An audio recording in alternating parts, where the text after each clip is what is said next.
Just waiting for it to go live on YouTube.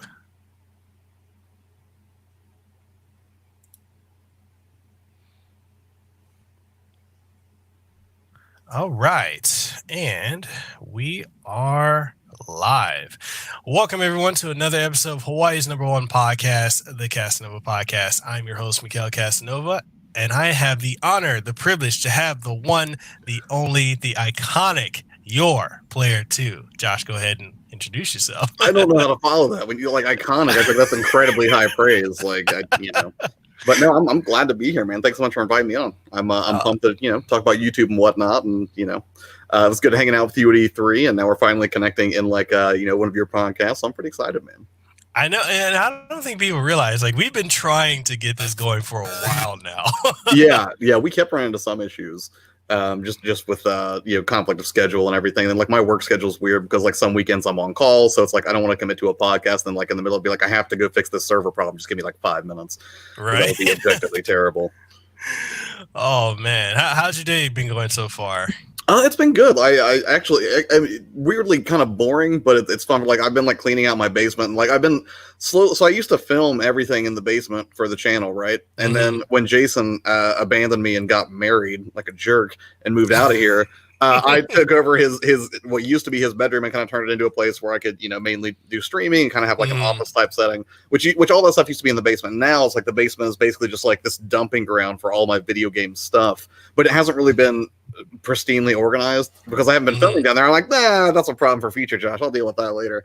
So now I'm kind of at the place where I'm okay, this is getting way out of control. So I've been slowly just cleaning out my my laundry rooms right next to the finished part of my basement, and that's where I keep all my games and stuff. So I've been basically organizing my video game collection in such a way where it's collector's editions that I don't love that much, or ones that I don't feel the need to display the same way I would a Breath of the Wild collector's edition, or more recently the creepy jar baby back here, the Death Stranding collector's edition. That stuff gets shoved into a very neat storage area, kind of with a couple of shelves where I put all the larger weird boxes that don't fit on a shelf very easily. And then I've been slowly cleaning all that up. So one, I could shoot there, but two, it just feels nice. I like things to be clean and orderly. But then again, it's sort of an out of sight, out of mind thing, right? I'm I'm not down here. This can devolve into pure chaos, and it doesn't matter. I work upstairs where it's clean. So horrible way to look at it. No, I understand. I was telling you before we went live, we're doing this podcast. I'm actually shooting in my third bedroom, and I'm I don't use this for anything other than my YouTube videos, where you see me walk towards the camera and panoramic and all that stuff. Right. And now I'm recording in here, and it's oh wow! I typically I would for the audience is oh, this is a different layout. Yeah, typically I would go in my office, the second bedroom, right, and I get to enjoy the AC. Right. But right now I don't get to enjoy the AC because someone's streaming, but it is what it is. But it's weird though, because the temperature out here in Hawaii has changed, because typically during the day it's high 80s, so 80, 87, 88 degrees with a heat index of 95, 97. And right now it's I want to say it's 82 degrees, and at night it's dropping down to early 60s, which is gonna be nice. But it's cold, I'm over here for you, you're probably freezing to death, whereas in Ohio we're just that's shorts weather for us. So dude, I'm like Jon Snow out here from Lord of the Rings.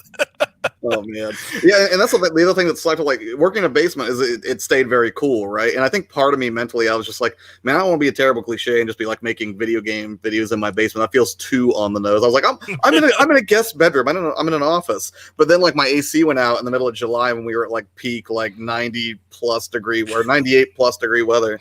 And there for about a week, I was just I couldn't do anything because I'd already moved all the equipment up here. So, heat rises naturally anyways.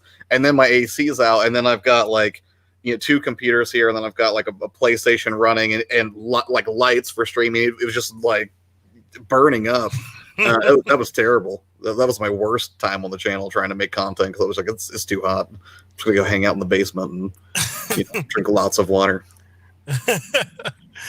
Awesome, man. Awesome. How about we're going to kick this off, and for the audience, there's going to be a Q&A section. If you got your questions, make sure you get them all set up and ready. But, we need to dive into the mythos and the legend of your player 2. Ooh. How did this get started? How'd you come up with the name? What inspired you to become a content creator? So, in terms of what inspired me to be a content creator, I feel like I kind of went on the journey that I think a lot of people do. It's like when you're a kid, you have no concept of things like how much effort it would take to achieve your dream. So when you're a kid and someone's like, "What do you want to be?" You're just like, "I want to be an astronaut." And you're like 20, you're like, "That sounds terrible. Like there's so much math." But when I was a kid, like the one thing I always wanted to be was I used to say that I wanted to be a journalist, and it wasn't really because I loved journalism. It was more just because I really loved to write stuff. So I would like. If the teacher gave like essay questions and stuff, like I was the kind of nerd that would be like writing way beyond what the expected was. Because I just really always liked to write, and that was always really enjoyable to me. And then as time went on, I kind of became like the town's kid for computers, and I just sort of a natural aptitude because my parents are both huge geeks. My dad just turned 60, dude, still playing video games. Like they just kind of raised me on that. And looking back, I see now it wasn't so much that they were like huge into computers themselves. They were huge into computers to make video games run. And at the time I was just like, my parents love computers, but no, it's not really the case. They just loved to do it because they were like, we got to play the new Sierra games on a CD-ROM. We have to get one. So that's what they were all about. And then really what happened was as the town's kind of computer kid, I went to DeVry, which terrified me my first week at DeVry because I went there for computer information systems, and I'd only lived in Columbus like about a week because I came from a small town of about 10,000 people, and then I moved to Columbus, which is a much larger city. And I'll never forget, like the first week I was here, I was watching The Daily Show, and it was back when it was Jon Stewart. And he was talking about something NASA done, like some satellite they tried to send up and it burned up in the atmosphere or exploded. And he was like, sounds like somebody went to DeVry. And I was like, oh my God, what am I doing with my life? Why did I make this decision? But long story short, so I started into computers, and then it was in my early 20s, I would say. Probably when I was about 22, 23, I started to realize that it wasn't so much that I loved computers, but rather I was way more interested in what I could do with computers. And to that end, what I mean is I still love to write. Just I got really into like blogging there for a while. For a while, I thought I was going to get into podcasting because I got my first Mac, and I found it was very easy to start making things. And that's kind of around the time, it was about 2008, 2009, where I started messing with video. And it was weird because my dad had done multimedia production for about 20 years at one point. And prior to that, he was a DJ on the radio. And I'll never forget, like, growing up, like, going to work with him occasionally. Well, he's, like, like, lining up, like, actors or doing shoots and stuff for Ashland Oils, where he worked, for commercials and things like that. And he would try to show me video editing stuff. And I was like, I don't need this garbage. I'm a computer guy. And then fast forward, like, 15 years, I'm like, why didn't I listen to my father more? It's a horrible mistake. So... this is taking way longer than I expected. Sorry. So, dude, go in. There's no filter. Right. We love this. We love this. Keep it going. so I guess what I'll say is I started a website, and it was because the channel used to be Geeks Podcast, which was a completely dumb and horrible misnomer. I just thought the name was really cool. And I was like, look at this sweet domain name I got. I didn't really take into account the fact that there's a big problem with that name for me personally. I didn't realize it until a few years later, more years than I'd like to admit, I think. But essentially, one is the word geek is extremely broad, right? So unless you sort of, make it very clear what your particular slice of the geek pie is, whether that's like comic books or collectibles or video games or whatever, then if you do a video in one of those arenas and people subscribe to you and you don't do another video like that, like if you do a comic book video and then you don't do a comic book video for like 3 months because you're really into video games for a minute, then the people that subscribe won't really come back as much. So my numbers, like my subscriber base, even though people are like, oh, you've got almost 8,000 subscribers, like that's a really inflated number because I was largely unfocused in my first go around on YouTube. And so how we get to Your Player 2 is I kind of finally realized I was like, I need something that is going to be unequivocally something I can stay interested in, that I'm passionate about, that I can create content around. But I also wanted to make sure I could distinguish myself in some way because, lots of people, I think, sort of erroneously think like, oh, I'll just start a gaming channel and then money. I think they have this idea, or even really in any niche, I think people think like, oh, I'll just start a YouTube channel and then I'll start making the big bucks. And like, Fabian's in here who's already full-time knows that's not something that just happens. It's not. It's long, slow, deliberate action coupled with things like, self-doubt and loathing and weird looks from friends who are just like, well, you spend a lot of time on YouTube and just don't quite get it. So when I started thinking about the way I wanted to distinguish myself, I started thinking about the things like, well, what's something that you're never going to grow to hate? And when I really looked at myself and my personal history, like, yes, I like science fiction. Yes, I liked comic books and like collectibles and things like that. But I've been hardcore about video games ever since a young age. And I never really, and then at a certain point, I think I earnestly thought like, maybe one day I'll grow out of this whole video game thing. And I think it was probably also in my early 20s when I realized my dad was nearing his 50s and he was still just like are we playing Halo tonight? And I was like, yeah, I don't think it's going anywhere. I've got a sneaking feeling I'm going to be in this for the long haul.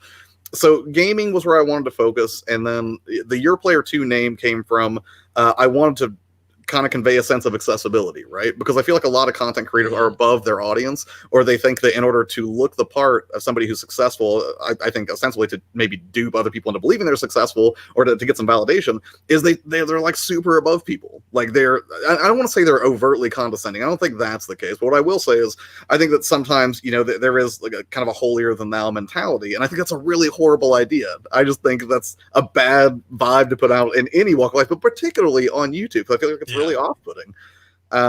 So with Your Player 2, really what I wanted to communicate there was like the possessive, right? Like I would be your friend or Your Player 2 in this case.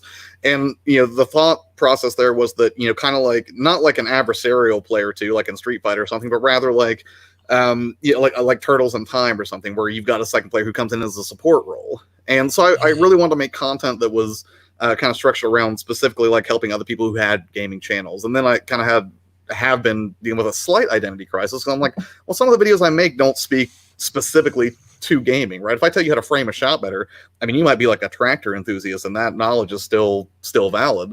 So then I was like, am I sort of betraying my audience? Am I not doing this the right way? So I've gradually, I guess what I'm saying is I was really naive, because when I first went to Your Player 2, I was like, yes, I've cracked it. And I felt so good about myself. I was like, I'm a gaming channel. And I was like, oh my God, there's like 50 different varieties of gaming channels. They have 50 different types of needs. And so I've had people that hit me up and they're like, hey, like, what do you think about this piece of equipment? Should I get this? Or what do you think about editing? And like, I can speak to a lot of that stuff, I think in a mildly intelligent way. But, sometimes when people ask me really hardcore streaming stuff, like I don't really know because I haven't experienced it myself. And that's one of the things I never wanted to do. Like my biggest fear is that I never want to become like a guru, right? Those casts are like, I can solve all your problems for like $1,500. Don't you want me to solve all your problems? Which is ridiculous, because every creator is different, every audience is different, right? What you put out there, people are going to have different expectations. So to put forth this thought process that there's some silver bullet to all of your YouTube problems, there isn't one. Now, I think there are good principles you can put in place, but that's something that I think you sort of organically discover based on who your audience is, where your particular tastes waver in the content you create.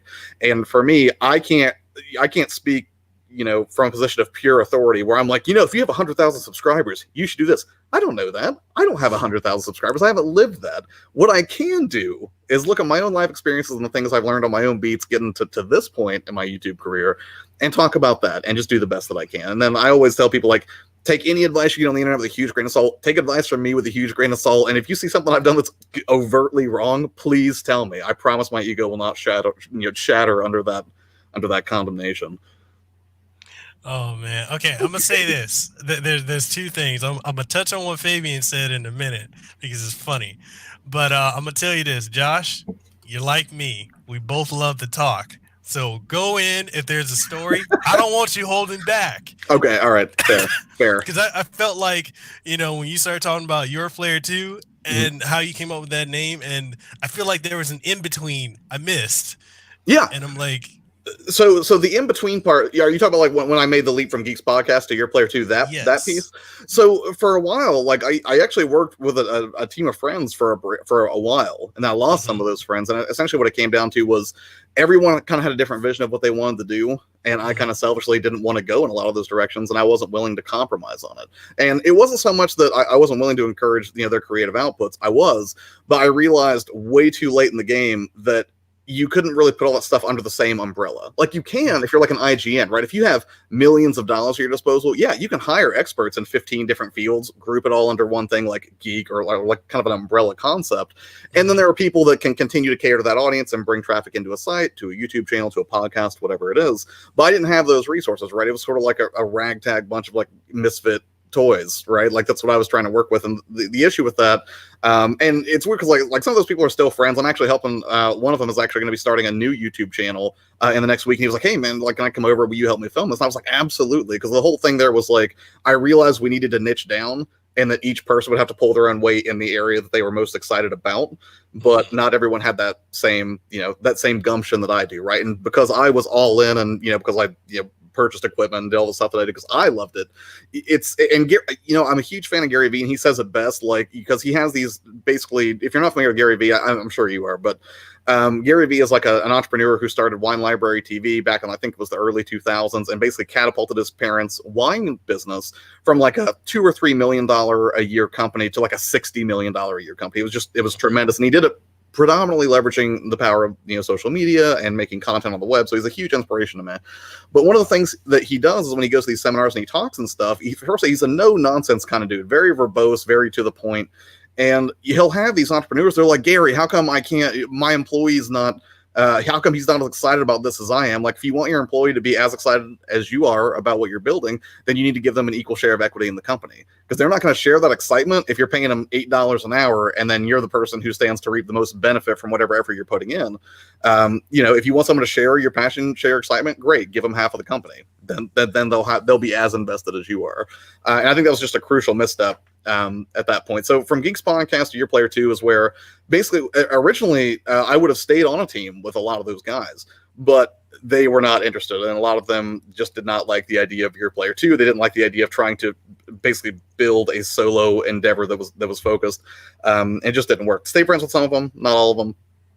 But really what it came down to was I knew what I needed to do, and I could see what was going to end up being more successful in the long run, and it would be fulfilling for me too, because I wouldn't have to worry about covering things I didn't care about. Because one of the other things I think if you try to do variety is sometimes there's a temptation to trend chase in a negative way, where you're like, yeah, I really want to talk about, like for me, let's say Death Stranding, for example, which is, is a game, and that's something I can comfortably speak to because I really enjoy it. But there would also be a temptation there if it was still under Geeks Podcast, where it would be like, oh, but like this movie or something came out that that's a really hot topic, you should talk about that. And then there was a temptation, I think, to talk about something I wasn't as passionate about or excited for, just in the interest of it's like some analytics boost. I'm not saying it's bad to trend hack. I'm not saying that you can't gravitate to something that's trending. I think that's smart. I think a mix of evergreen and trending content is a good strategy. But I also think that you have to be careful with that, because I think if all you do is trend chase, I think people pick up on that real quick, and I think they'll call you out on it. Because if you never, like, if I never really showed any extreme excitement for like Pokemon or something like that, and then I was like, gee golly willikers, guys, we're doing Pokemon month, most people would be like, you're not even really into into Pokemon. Like, you've said that on the Chillcast or the Loopcast or whatever. So, really the transition there was one, I guess, sort of a personal journey of me figuring out what I wanted to do just kind of as a person, and realized that I wanted to provide value beyond just like video game stuff. Because the most fulfilling part of it for me is helping people. And that sounds super dopey. It's not lost to me how dopey that is. It's like, well, man, I love to help people. Don't get me wrong. I mean, like, kind of. Like, I don't want to sound Mr. Rogers up in here, but like, and the other part of that too is like, and I'll never forget, like, I had somebody comment on one of my videos. They're like, man, I love your videos because you're not all about the money. And I was like, no, I am all about the money. I am super okay with making money on YouTube. But for me, money is like the vehicle that gets you to something that's more fulfilling. So for me, to go full time would be, okay, now I can dedicate 8-9 hours a day towards content creation instead of having a day job to pay my bills. Because you have to be responsible, right? I think a lot of people too are like, oh, I'm just going to quit my job and chase my dream, whatever it is, not even on YouTube. And it's like, if you don't have a plan in place, that's a horrible idea, because you are going to wreck yourself either financially or emotionally or socially if you just decide, yeah, I'm just going to be a free spirit and just follow my passion. Like, it's admirable in a very romanticized sort of way. And I get that. But realistically, you have to keep your electric on, right? You have to make sure you have, you take care of your responsibilities, I guess. Yeah. So yeah, for me, it's going full time is really because I want time more than money, right? If I can free up the time to create more content or better content, that's very exciting, because honestly, the most fulfilling part of this for me or the content I create is not so much when someone's like, ooh, like, that's a really cool shot, even though I do appreciate, like, when someone likes the aesthetics of what I put out. That's great. But I really like it when someone messages me, they're like, hey, I just want to let you know, I tried a new thing that was scary because of something you said. I decided to get back into YouTube because you helped put something in perspective for me. So in that way, I wouldn't even say that I get the most fulfillment from like giving people information or teaching somebody something.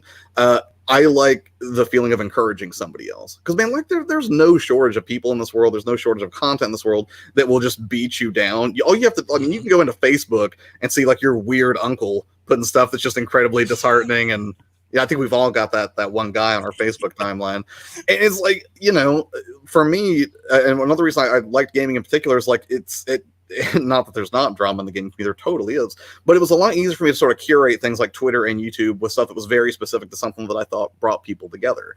And that's the thing, like, so, you know, regardless of like your political affiliations, religious beliefs, like sexual background, you know, any of that stuff, if you love games, like, I want to talk to you about that. I don't care about any of that other stuff. I like things that unify people, because there's plenty in this world, both digital and in meat space, that splits people apart, and I'm just not interested in it. Yeah, that's true. I'm the same way, man. You and I feel like you, I,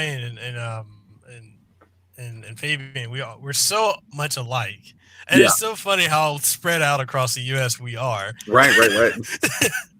But I mean, I'm the same way. Like when it comes to stuff, like if you want to talk about gaming, let's talk about it. You want to talk about, you know, tech, let's talk about it. Like all the other stuff, you know, political affiliations or sexual orientations or whatever, that's cool. You know, do you? I just, if we're talking about games, let's talk about games. Let's Right. You know, keep it on topic. So, you know, and I that's kind of one of the reasons why I'm trending away from Facebook.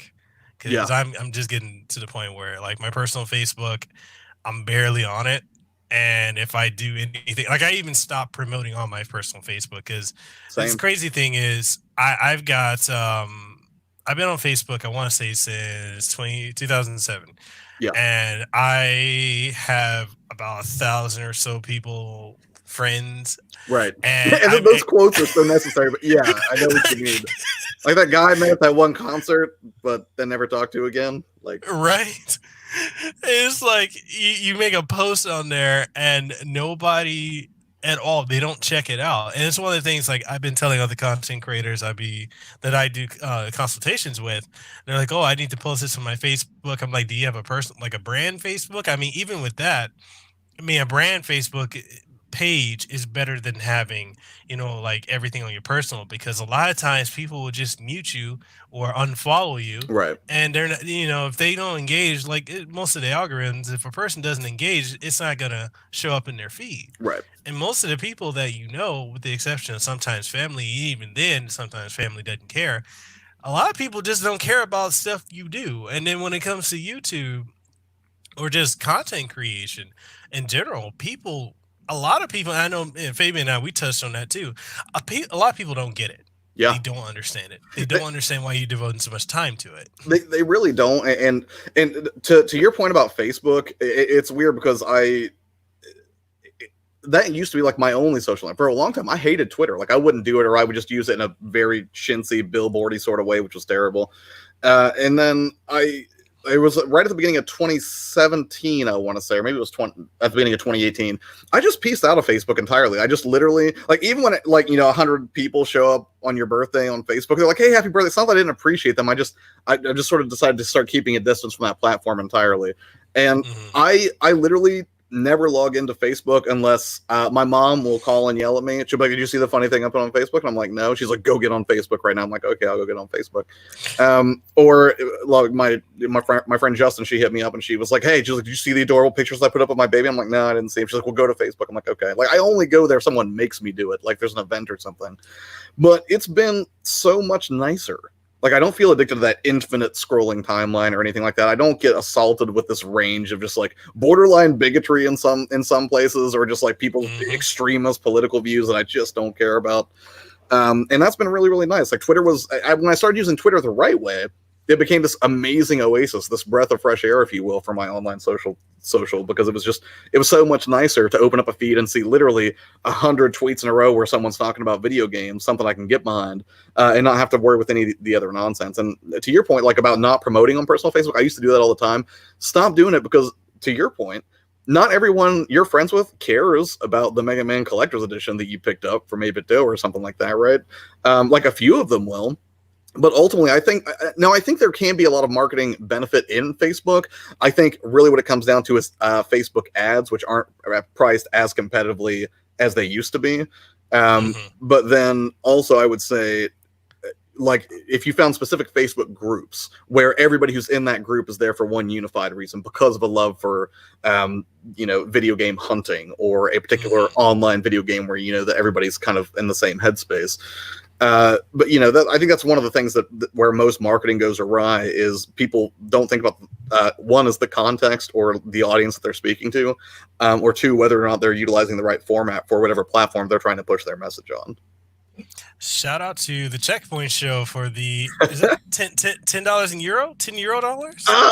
He did this happened yesterday on Abaddon's stream, and we weren't sure. We were like $10 something. I think it is euros though. Awesome. Thank you so much, Checkpoint Show, for that. And Matt, you're so right. And I see we got a lot of people in the chat. The chat's going. Shout out to Miss DJ M, Chipz-N-Sticks. Yes, Chips Gamer Thumb TV, Zero Fanatic, Morrow. What's up, Morrow? And we just this is gonna be a fun show, people. What's funny? I'm gonna say this.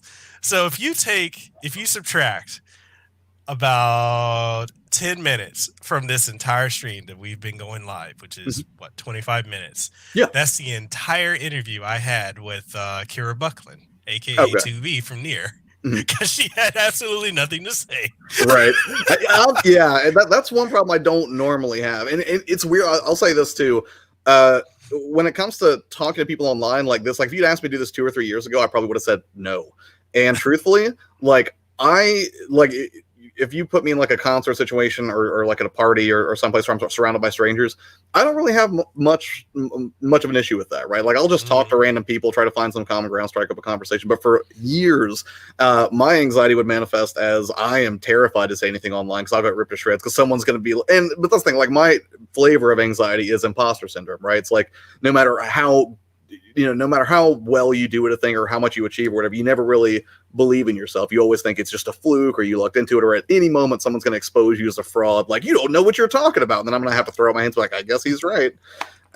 So, for me, like learning to be social at some point on YouTube, I realized, and I was like, yeah, I really want to make this YouTube thing work. I really like making content. Like, I don't know how to channel all this creative energy yet, but I was really committed to just, to continue on that journey till I figured it out. And at some point I kind of had this wake up call with myself. And I was just like, if you want to thrive on the internet, you're going to have to start talking to people. And so that's where I'm at now. Now I don't shut up. Now I just chatter pretty much incessantly through morning live streams and this. And like, if anybody's like, hey, do you want to be on podcast? I'm like, absolutely I do. I'll talk forever. Which is kind of a detriment, if I'm being honest. No, dude, I absolutely love it. I'm over here like, I'm not going to, like, when you were talking, I saw you were just, like, catching yourself. And I'm like, stop it. Yeah, well, that's the thing, like, because, and it's weird because the format's different, too, right? Like, sometimes, like, I've been on at least, I think, one of these before. It wasn't, I don't think we did it live. But it was, I'm trying to remember who it was that I was talking to. But essentially, my problem with it was, there was like a hard time limit. So I started like being very deliberate about the things that I would say or how much expository nonsense I would kind of dive into. So yeah, like it, plus, something else too is like I do tend to speak in a sort of verbose way and I kind of can ramble on, but when you learn very quickly as a kid, I think, unless you want to get very intimately familiar with the inside of a locker, not to be so chatty and to kind of dial it back a little bit. So, I try to be mindful of social cues, but this is a format that shouldn't matter, right? It's a podcast. If you and Fabian can talk for 4 hours, I should be able to talk about my love of Death Stranding for at least 2 of those 5 hours. Right? Okay, the only thing is, nobody has beat the record that Miss DJM in the chat has set. Because when I did my interview with her, we went over 5 hours. Just talking. Oh, see, I saw that she said that. I thought she was talking about like on my own channel. Like, yeah, I'm not gonna do 5 hours right now, but at some point, you want me to just chat for 5 hours on my channel, Miss DJM? You come find me. We'll make it happen. I don't know what I'll be talking about at the end of 5 hours. I may drink like 40 of these monsters, but which I'll say this too about Death Stranding. Okay? I don't believe in having Monster in Death Stranding. I think it's immersion breaking. I think it's tacky. I think it's ridiculous. That being said, I also did feel compelled to buy a 12-pack of these yesterday, so it's good job. Subliminal marketing. Nailed it. Like, and strangely, I'm only ending this early because I have to go watch Norman Reedus and AMC's Ride as soon as we're done. Oh man, awesome. So that's one of the other things I wanted to touch on. You just started a podcast recently, man. Tell us about it. Oh What's the well. theme? How did it Oh, start? okay. Let's talk about that because I don't know if it's fair to say like yes, technically I started a podcast. I don't know if I'm going to follow through on this podcast because really what happened was I did this 90-day live stream experiment on the channel where all I did was go live because I was curious, one, at the macro level, does this completely destroy your YouTube channel? If you're like, you know what, I'm not doing pre-produced video anymore. I'm just going to talk to people every day at 8 a.m. for an hour and then call it a day. And then maybe I'll stream some video games at night and we'll see what happens. But then also I was curious to see on the micro level, like what does that look for each individual live stream from an analytics standpoint? Like, will it get the same search engine ranking as a video that you very carefully tailor to a very particular, topic and then, try to rank it and everything like that? And I'm happy to report it didn't tank my channel. And when we talked about this a little bit before we started the start of the show, it didn't. I did see a lot of growth, but it wasn't growth in the way you would measure necessarily in pure subscribers, right? Now, I did see a big jump up in subscribers, and I was like, hey, this live thing's working. And then I went and looked more closely, got more granular with those analytics, and I found, oh, that's because my Beat Saber video out of nowhere shot up in the rankings because Beat Saber released a patch or something, and then that got ranked high for search and started bringing in a bunch more subs. But where I think the growth did happen, and I think the growth that I think a lot of people kind of underestimate or they don't give as much heed to is in my connection with the people who really care about the content. And I guess the people you call regulars, right? I got to know a lot more of their stories. And that's the thing that I love most about live streaming is this sort of bi-directional communication where it's not asynchronous, right? If I publish a YouTube video and I put it up, I might respond to your comment. I might not. Maybe I'll get to you immediately as a creator. Maybe I'll be busy and I have to wait 3 weeks before I can respond to a comment or something, right? But in a live stream, you can get real-time feedback from people like immediately. So any game you name says, he says I subscribe. I thought you were saying something else. Thank you for subscribing. I thought we were going to start a dialogue that was, never mind. My point is, go in. It's great. So, it's when it comes to the podcast, what happened was I finished the 90-day live stream right around Halloween with this big, I wanted to go 10 hours and end up because I just slept in a lot and I got started 2 hours late. I did like a 6-hour stream of Luigi's Mansion 3, which is super fun, by the way. And after doing like 90 days, but I was like, all right, let me see if I can get some feedback from people. So we did a stream where we just kind of talked about what people liked, what they didn't like. And I put out a poll on my channel where I was like, hey, only 2 options. What did you like most about the morning streams if you caught them? Did you like the content most or the interaction most? Because generally the format was very basic. It was I would talk about a particular topic for about 10, maybe 20 minutes at the most. And the rest of it was really just me talking, just conversationally speaking with everybody else who was in the live stream, right? And I was hoping that what would happen is I would put that poll out and it would be significantly weighted one way or the other. Like people would be like 80%, like we love the content, just shut up and give us the content. Or on the flip side, they would be like, we just love hanging out. Let's just hang out. I don't care about your content that's not for me. Because that way I could at least it would be easier for me to make a decision about which way to swing, the format or what I would do moving forward. And unfortunately, but also fortunately, I guess, is it was a pretty even split, like 60-40, like 60 in favor of the interaction and 40 in favor of the content. So it didn't really help me solve any huge problem from that. Like I couldn't definitively say like, oh yes, I need to focus 100% on interaction or 100% on the content. The answer is still somewhere in between. So I was like, you know what, I'm going to take a week off, think about this. And I still don't think I have it figured out, but basically I got kind of bored during the week and I was like, I'm all about Death Stranding and there's all this, a review divide over whether it's a masterpiece or whether it's a dumpster fire. I'm going to talk about it, but I don't feel like making a video. Like, what if I just wrote long form and did a podcast? Because that's the thing, like right now I can ramble on because this format supports it. In my videos, I tend to keep things very punchy and quick and at a quick pace of like 6 to 7 minutes because, I try to be respectful of people's time and not overload people. And if I am, I try to break it up into multiple videos in like a playlist or something. But for this, I was like, man, what if I, wanted to be really flowery and verbose and ridiculous and be like self-parody? Could I just write a 5,000 word essay about what I think about this whole Death Stranding thing? And then I was like, well, I can't really put it on YouTube because I don't know if people would dig it, but I'll screw around and I'll just put it on because I've been wanting to experiment. Anchor is amazing, by the way. Anchor is like if you're not familiar, Anchor is like a podcasting platform. That's where you can find the podcast that I did. But they make it super easy. And I don't mean like, oh, you have to install a bunch of software, although you can. They give you the flexibility to go like hyper, very high production. Or if you want, you can literally just talk into your phone and it sounds amazing. And then they even let you do things like add background music and all that stuff in just like a few taps. And then they really take, because the thing is, the other reason I didn't mention this earlier, I mentioned that I didn't like the geek part of Geeks Podcast because I realized it was too broad, but I didn't even really like the podcast part. And it's not that I don't like to talk. I love to talk. It's great. But I don't like the constant post-production of podcasting and like looking at audio waveforms and figuring out where to make cuts and how to add in sound effects. Like, that's really boring to me. Visual stuff, I love editing video. But audio, like, I would rather go to an insurance seminar for 3 hours than edit a podcast. But Anchor made it super easy. And then they have like one button tap to publish, and they just instantly, they're like, all right, fine, we'll put it out on Spotify. We'll put it on, Apple Podcasts and all these different places. So I was like, this is just a fun experiment anyway, so I'm not really worried about like hardcore nuance of distribution. I just want to, kind of mess around a little bit and see what comes out. So that's what I did. I started this podcast, one episode where all I did was tackle two topics. One was why I thought there was such an amazing critical divide on the subject of Death Stranding, and two, why it didn't dissuade me at all and why I still picked up Creepy Jar Baby back here. And and I did it just, kind of as almost as a gag. I didn't put a ton of time into it or anything, but people seem to respond positively to it. So I may do more episodes moving forward, but it's almost like, just like a raw creative place, I guess, for me. It's not so much that I'm like, hey, this is the Tips and Tricks podcast from your player too. Maybe it'll be that someday, but I just wanted to talk. That's the short of it. Really long answer. Well, one of the things too, like I tell a lot of people what they can do is, if you, because there's a lot of people I know that I work with that do podcasts, and they're the same as you. Like the watching the wavelengths thing, that's boring. I will admit that is absolutely boring. But one thing you can do is if you make it in a video format and then just convert it to MP3 and then just upload it.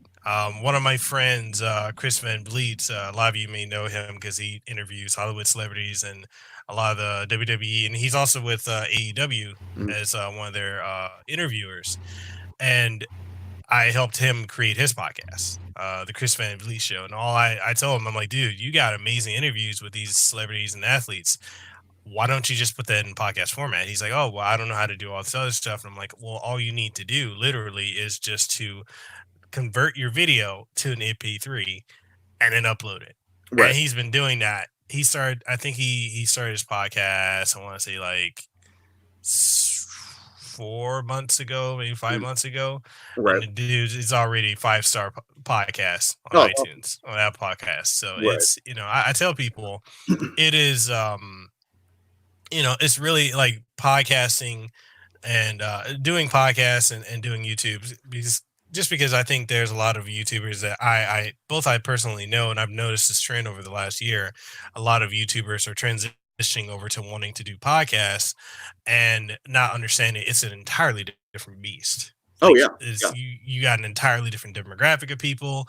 There are different ways of marketing. There's a different aesthetic. Like you still have to have a on-camera presence, but at the same time, your topics and whatever you're doing, it needs to be either educational, entertaining, or both, if you can strike that balance. Right.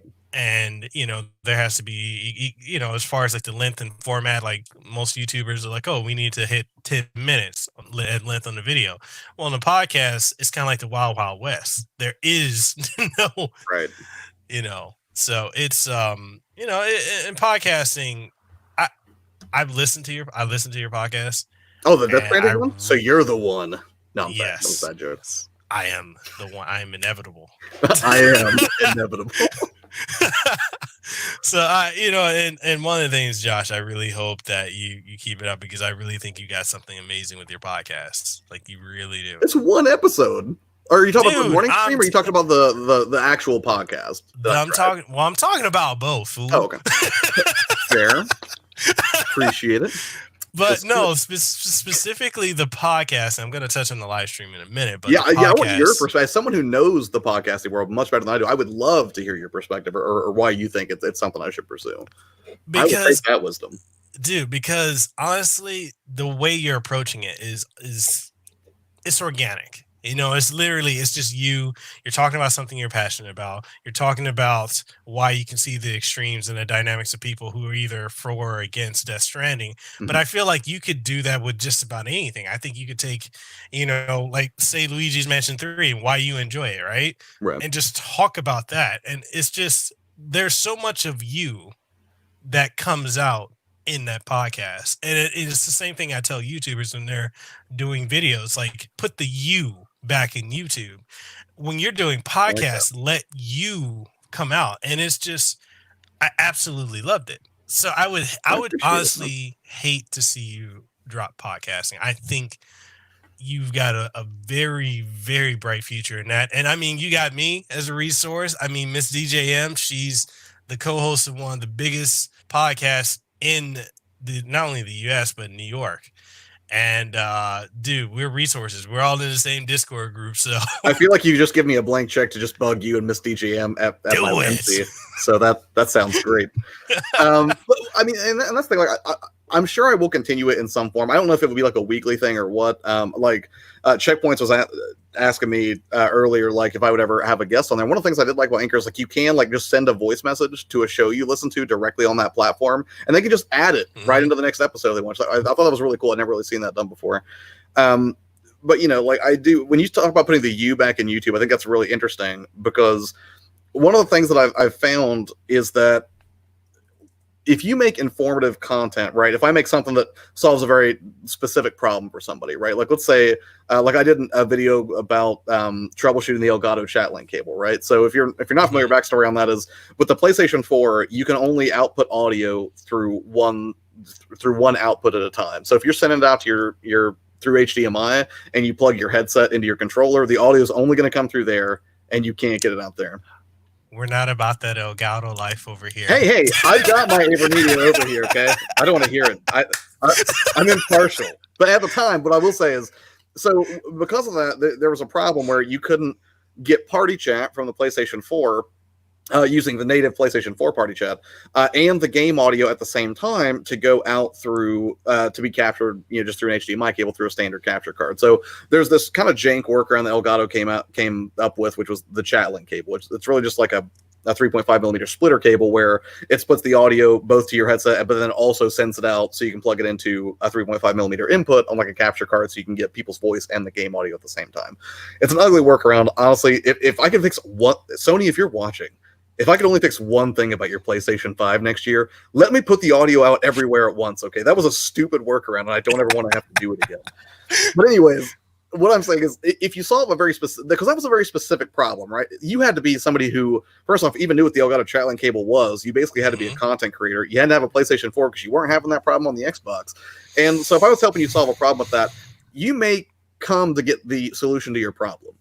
But I think the thing that makes people stay is if they actually like how you deliver that content. One of the things I started realizing was, people become a fan of you on YouTube as much as your content, right? Yeah. Like, even if you have an amazing, stellar review of a particular game, and I just like the way it was delivered, odds are good that I'm not just connecting with the way you've laid that information out. I'm connecting with that personal piece of you, whether that's your delivery, whether it's your inflection, your prose, sentence structure, whatever it is. And when I started to realize that, I started realizing, like, okay, well, if all I do is solve problems, what I'm going to get is I'm going to have people that drop in on the video and they get the solution to their problem, and maybe they'll say thanks, and then they're going to peace out and probably never come back. Or maybe they'll stick around and look at other things. But that's when I realized, like, and this is kind of where it comes into like my identity crisis that I touched on earlier. It's not a full-blown crisis. I'm just struggling with, like, if I don't put out helpful content exclusively, am I betraying my brand or what I stand for when I say that I want to, help encourage people or inform them or give them things that make their lives easier on YouTube as gamers? But on the flip side, if I only do fun stuff, if all I ever did was 1 hour monologues about how much I love Death Stranding, is that also sort of betraying the audience where it's like I say that I'm going to provide helpful content, but then, if I talk about Death Stranding for an hour, nothing about that is particularly helpful. The only way I can make a light argument for it is that maybe people will see what I do in a piece of raw, fun content like that, and they'll say maybe that in itself will be inspirational or encouraging to someone. Like, hey, if this idiot Ginger can do it, I can do that. I can go get a snowball and just talk about Norman Reedus's beautiful hair for an hour. Did you just call yourself a ginger? I mean, I'm comfortable with what I am, okay? but that's kind of where I'm stuck right now. Like, because I'm like, what if there's a wrong ratio or something? But I'll figure it out. I think the important thing is to just keep going. But you're right. Put your own personality into it. Like, I don't want to ever be so stale that I'm afraid to call myself a ginger on a podcast. I'm okay with that. Chipz knows what's up. Single Dads Club. He gets it. I got no love for Chipz right now. He What? says Why? he said Ken from Street Fighter is trash. Ooh, here's the thing. Video games bring people together, okay? I'm not here to take sides on this debate, Mekel. I'm not going to sit here and say I just agree with Chipz after you've been, such a delightful host. I'm not getting dragged into the middle of this nonsense. That's a hard pass. Oh man. Anyways, so we're gonna touch on your live streams because I'm gonna give you some feedback on that. I absolutely loved it. I didn't find anything wrong with it. I thought they were. Come on, you gotta find something wrong. That lighting could be better. Dude, I'll pick it apart. Okay. You know what? You and I are the same in the sense that we can look at our own stuff and be incredibly critical of it. But I'm telling you this, from someone who's not you, looking at what you're doing, I thought it was fucking phenomenal, man. And I just got demonetized for probably saying that. But hey, YouTube. Yeah, I think they let you get away with one because they did like a behind the scenes like creator thing. They were like, it's okay if you do one as long as you don't do a bunch of them and it's not overtly negative towards somebody. So I think you can probably get away with that one. Oh man, but no, dude, like I love the format because it was, how like there's these channels that do like the gaming news and they put up the gaming news videos like every single day. The thing is, with you doing a live format for 90 days and it's just touching on various different things, it didn't feel like, hey, I just went to Kotaku and I'm looking at an article and I'm regurgitating it straight to you.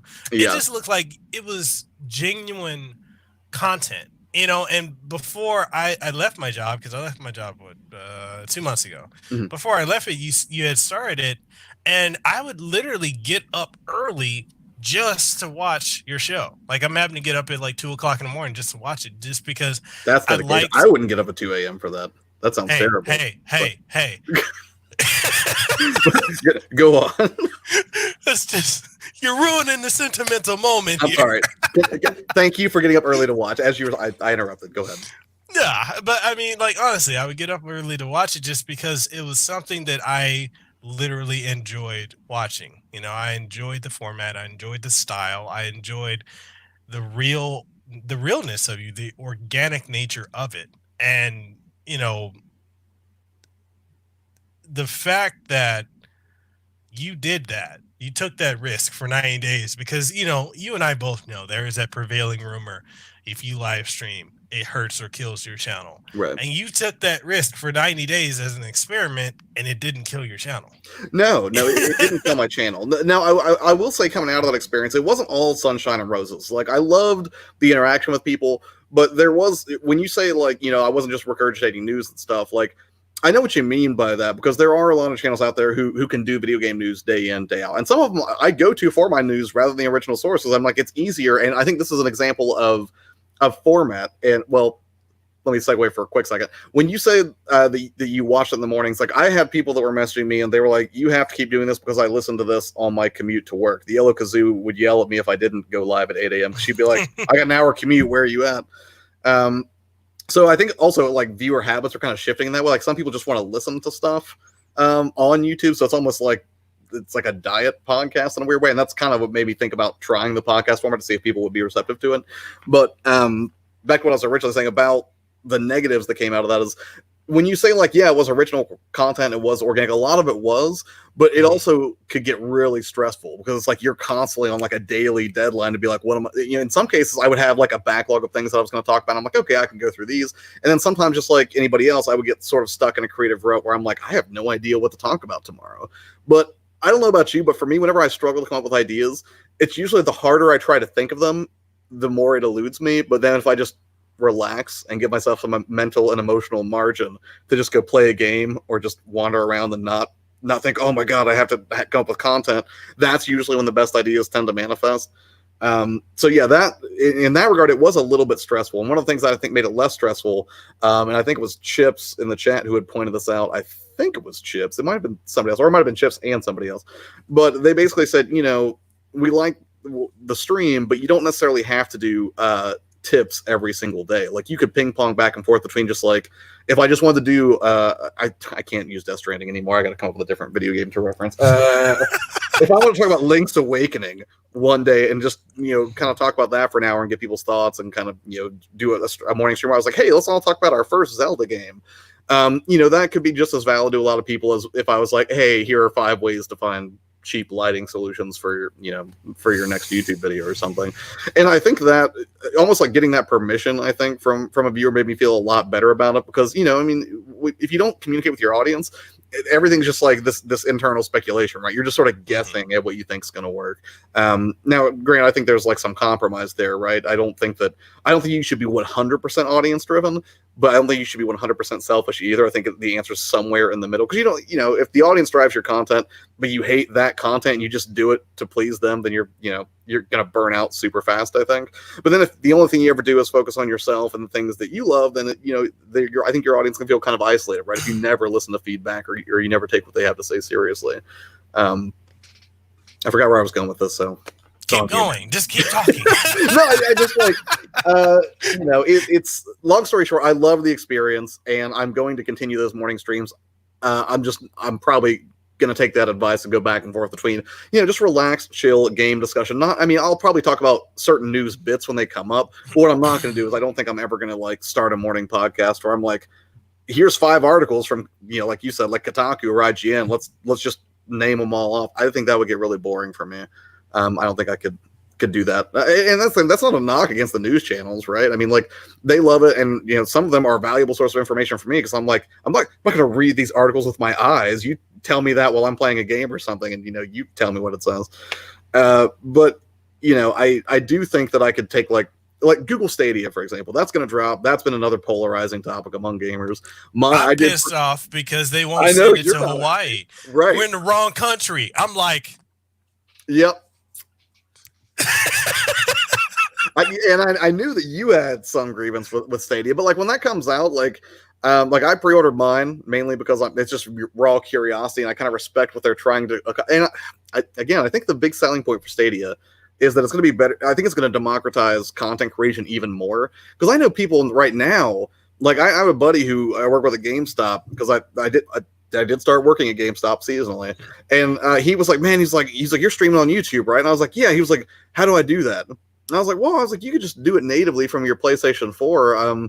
He's like, well, yeah. I was like, but I want to add like fancy effects, do all this other cool stuff, and I want to stream Switch games. I can't natively stream from the Switch. And I was like, well, you kind of got to get a PC, and then you need a capture card, and then you kind of, I started trying to like high level, just like the bare minimum equipment you would need to make that happen. And then, but with Stadia, if you wanted to stream a game, like since the game is already being played on their server, you don't even have to worry about getting a video stream out from your internet, because it's just going to come direct from their servers anyways. That is technologically amazing. Like, that is an incredibly cool thing if it works and if they can build the audience. But I feel like they're in a real like sort of a chicken and egg situation right now, because it's like I don't particularly think Stadia is amazing from a game perspective, because they're not showing me anything new. Like your coup de grace launch title is Destiny 2. Come on, I've been playing that for like 2 years. Like, show me an exclusive. But then also, it's not like, how do you get a major publisher to commit to producing an exclusive for your platform when it's unproven and hasn't even launched yet? So I feel like they're kind of stuck right now, where it's like they can't really put out amazing exclusives that would draw in gamers or give them something exciting to really get them going. But I'm not above talking about topics like that on the morning podcast, is what I'm saying. Sorry, I just like totally segued to like, let me tell you about Stadia.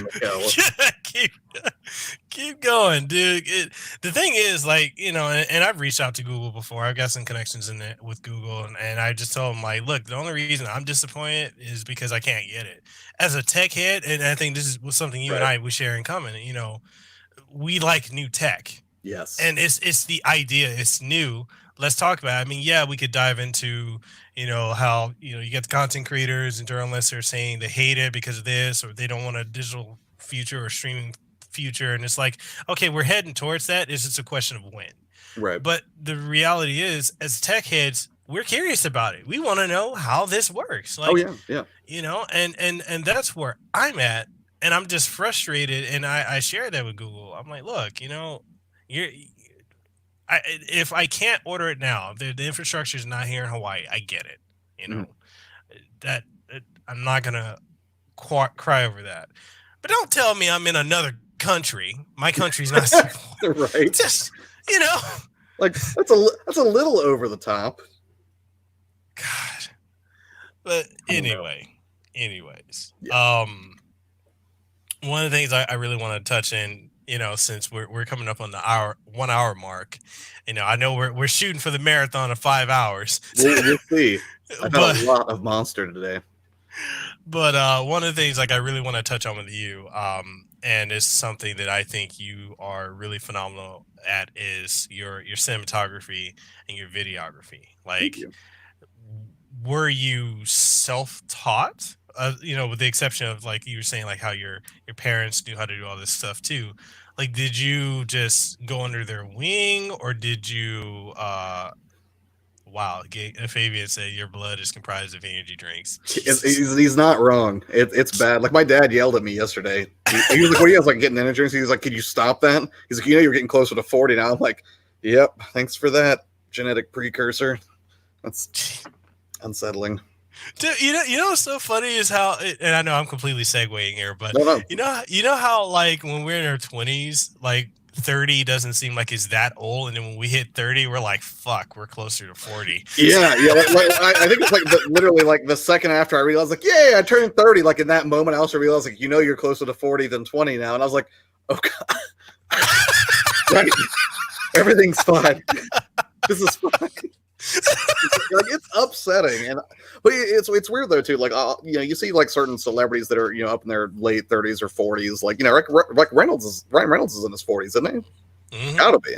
But, like, I always thought, even when I was younger, even before I got anywhere close to 40, like, that it really was a mindset. Because I would meet people who were, like, in their late 20s that were living their lives like they were senior citizens, and they were miserable, and they were just like, the best times of my life are over. And I think that's a real mindset thing, right? Yeah. If you tell yourself, like, life is garbage because I've hit some arbitrary number, I mean, then your life's gonna feel like garbage, right? I mean, it's all in, I think, how you condition yourself.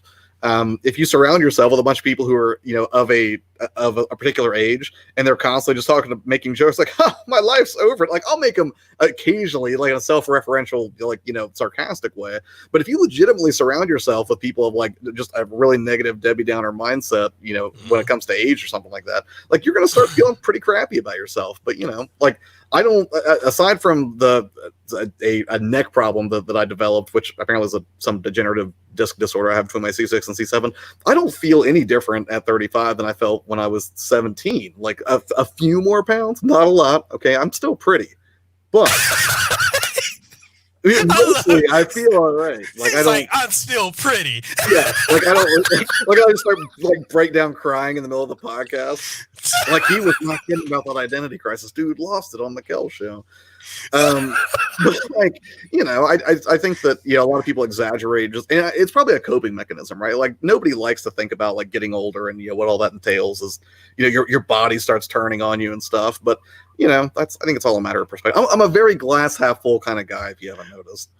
Dude, I love it. Rogue Dragon says, and Ginger, he's still pretty and still Ginger. Thank you, Rogue Dragon. They're not mutually exclusive, okay?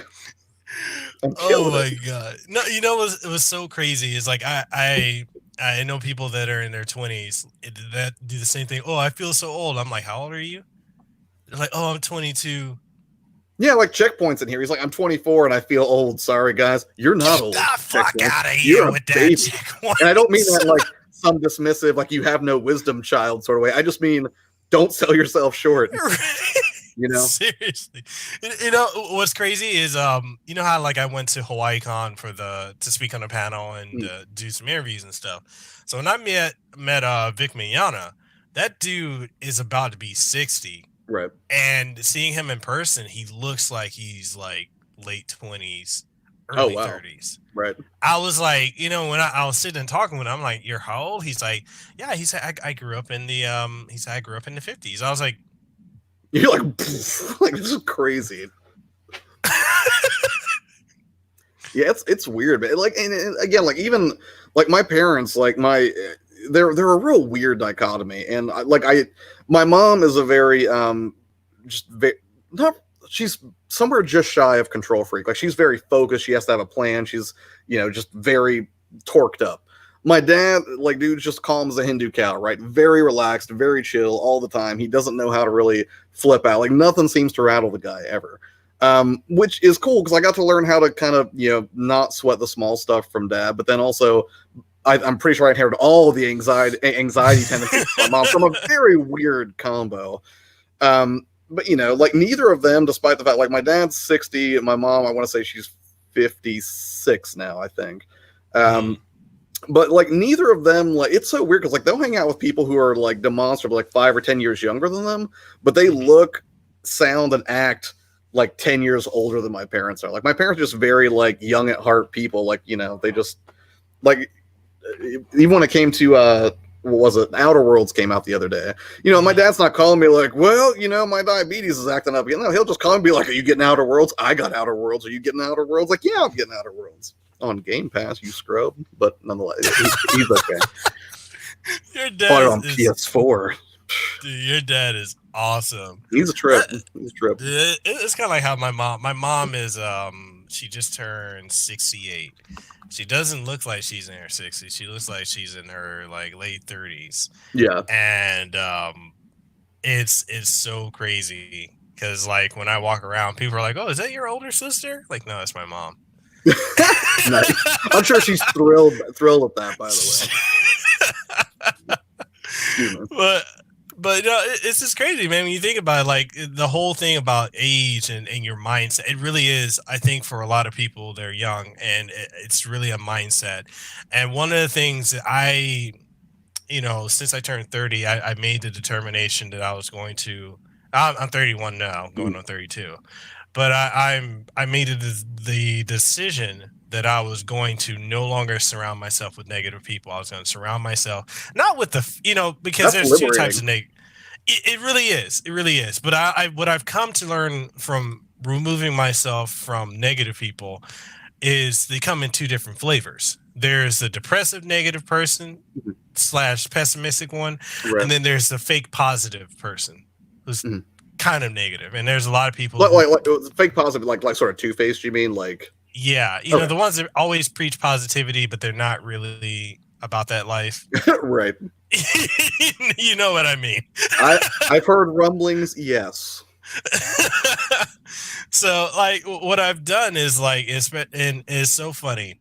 I remember making a post a year ago on Facebook, and apparently it pissed a lot of people off because basically the gist of the post was that I've made the decision that going forward that I'm just going to I'm just going to focus on me and focus on my family, focus on my future, what I'm doing going forward, because I don't care about the drama. I see a lot of people that are on here, a lot of people that I know that are constantly talking about how depressed they are or how horrible life is, and not touching on mental health issues because mental health is a real thing, but that's not my specialty. But there are some people that I said that there are people that I know that talk about how horrible their life is, but don't have any sense of self-realization to realize that, hey, maybe you should stop making certain choices that you're making. Oh, I'm not, my life's horrible, I can't get a better job. Well, why aren't you getting a better job? Oh, because this job won't hire me. Why won't they hire me? Because I don't have this qualification. Why don't you have that qualification? Oh, because, the man's holding me down. Yep. I'm like, it sounds like a personal problem. You need to build a bridge and get over it. Right. So, and go ahead. Oh, no. Finish your story. I'm sorry.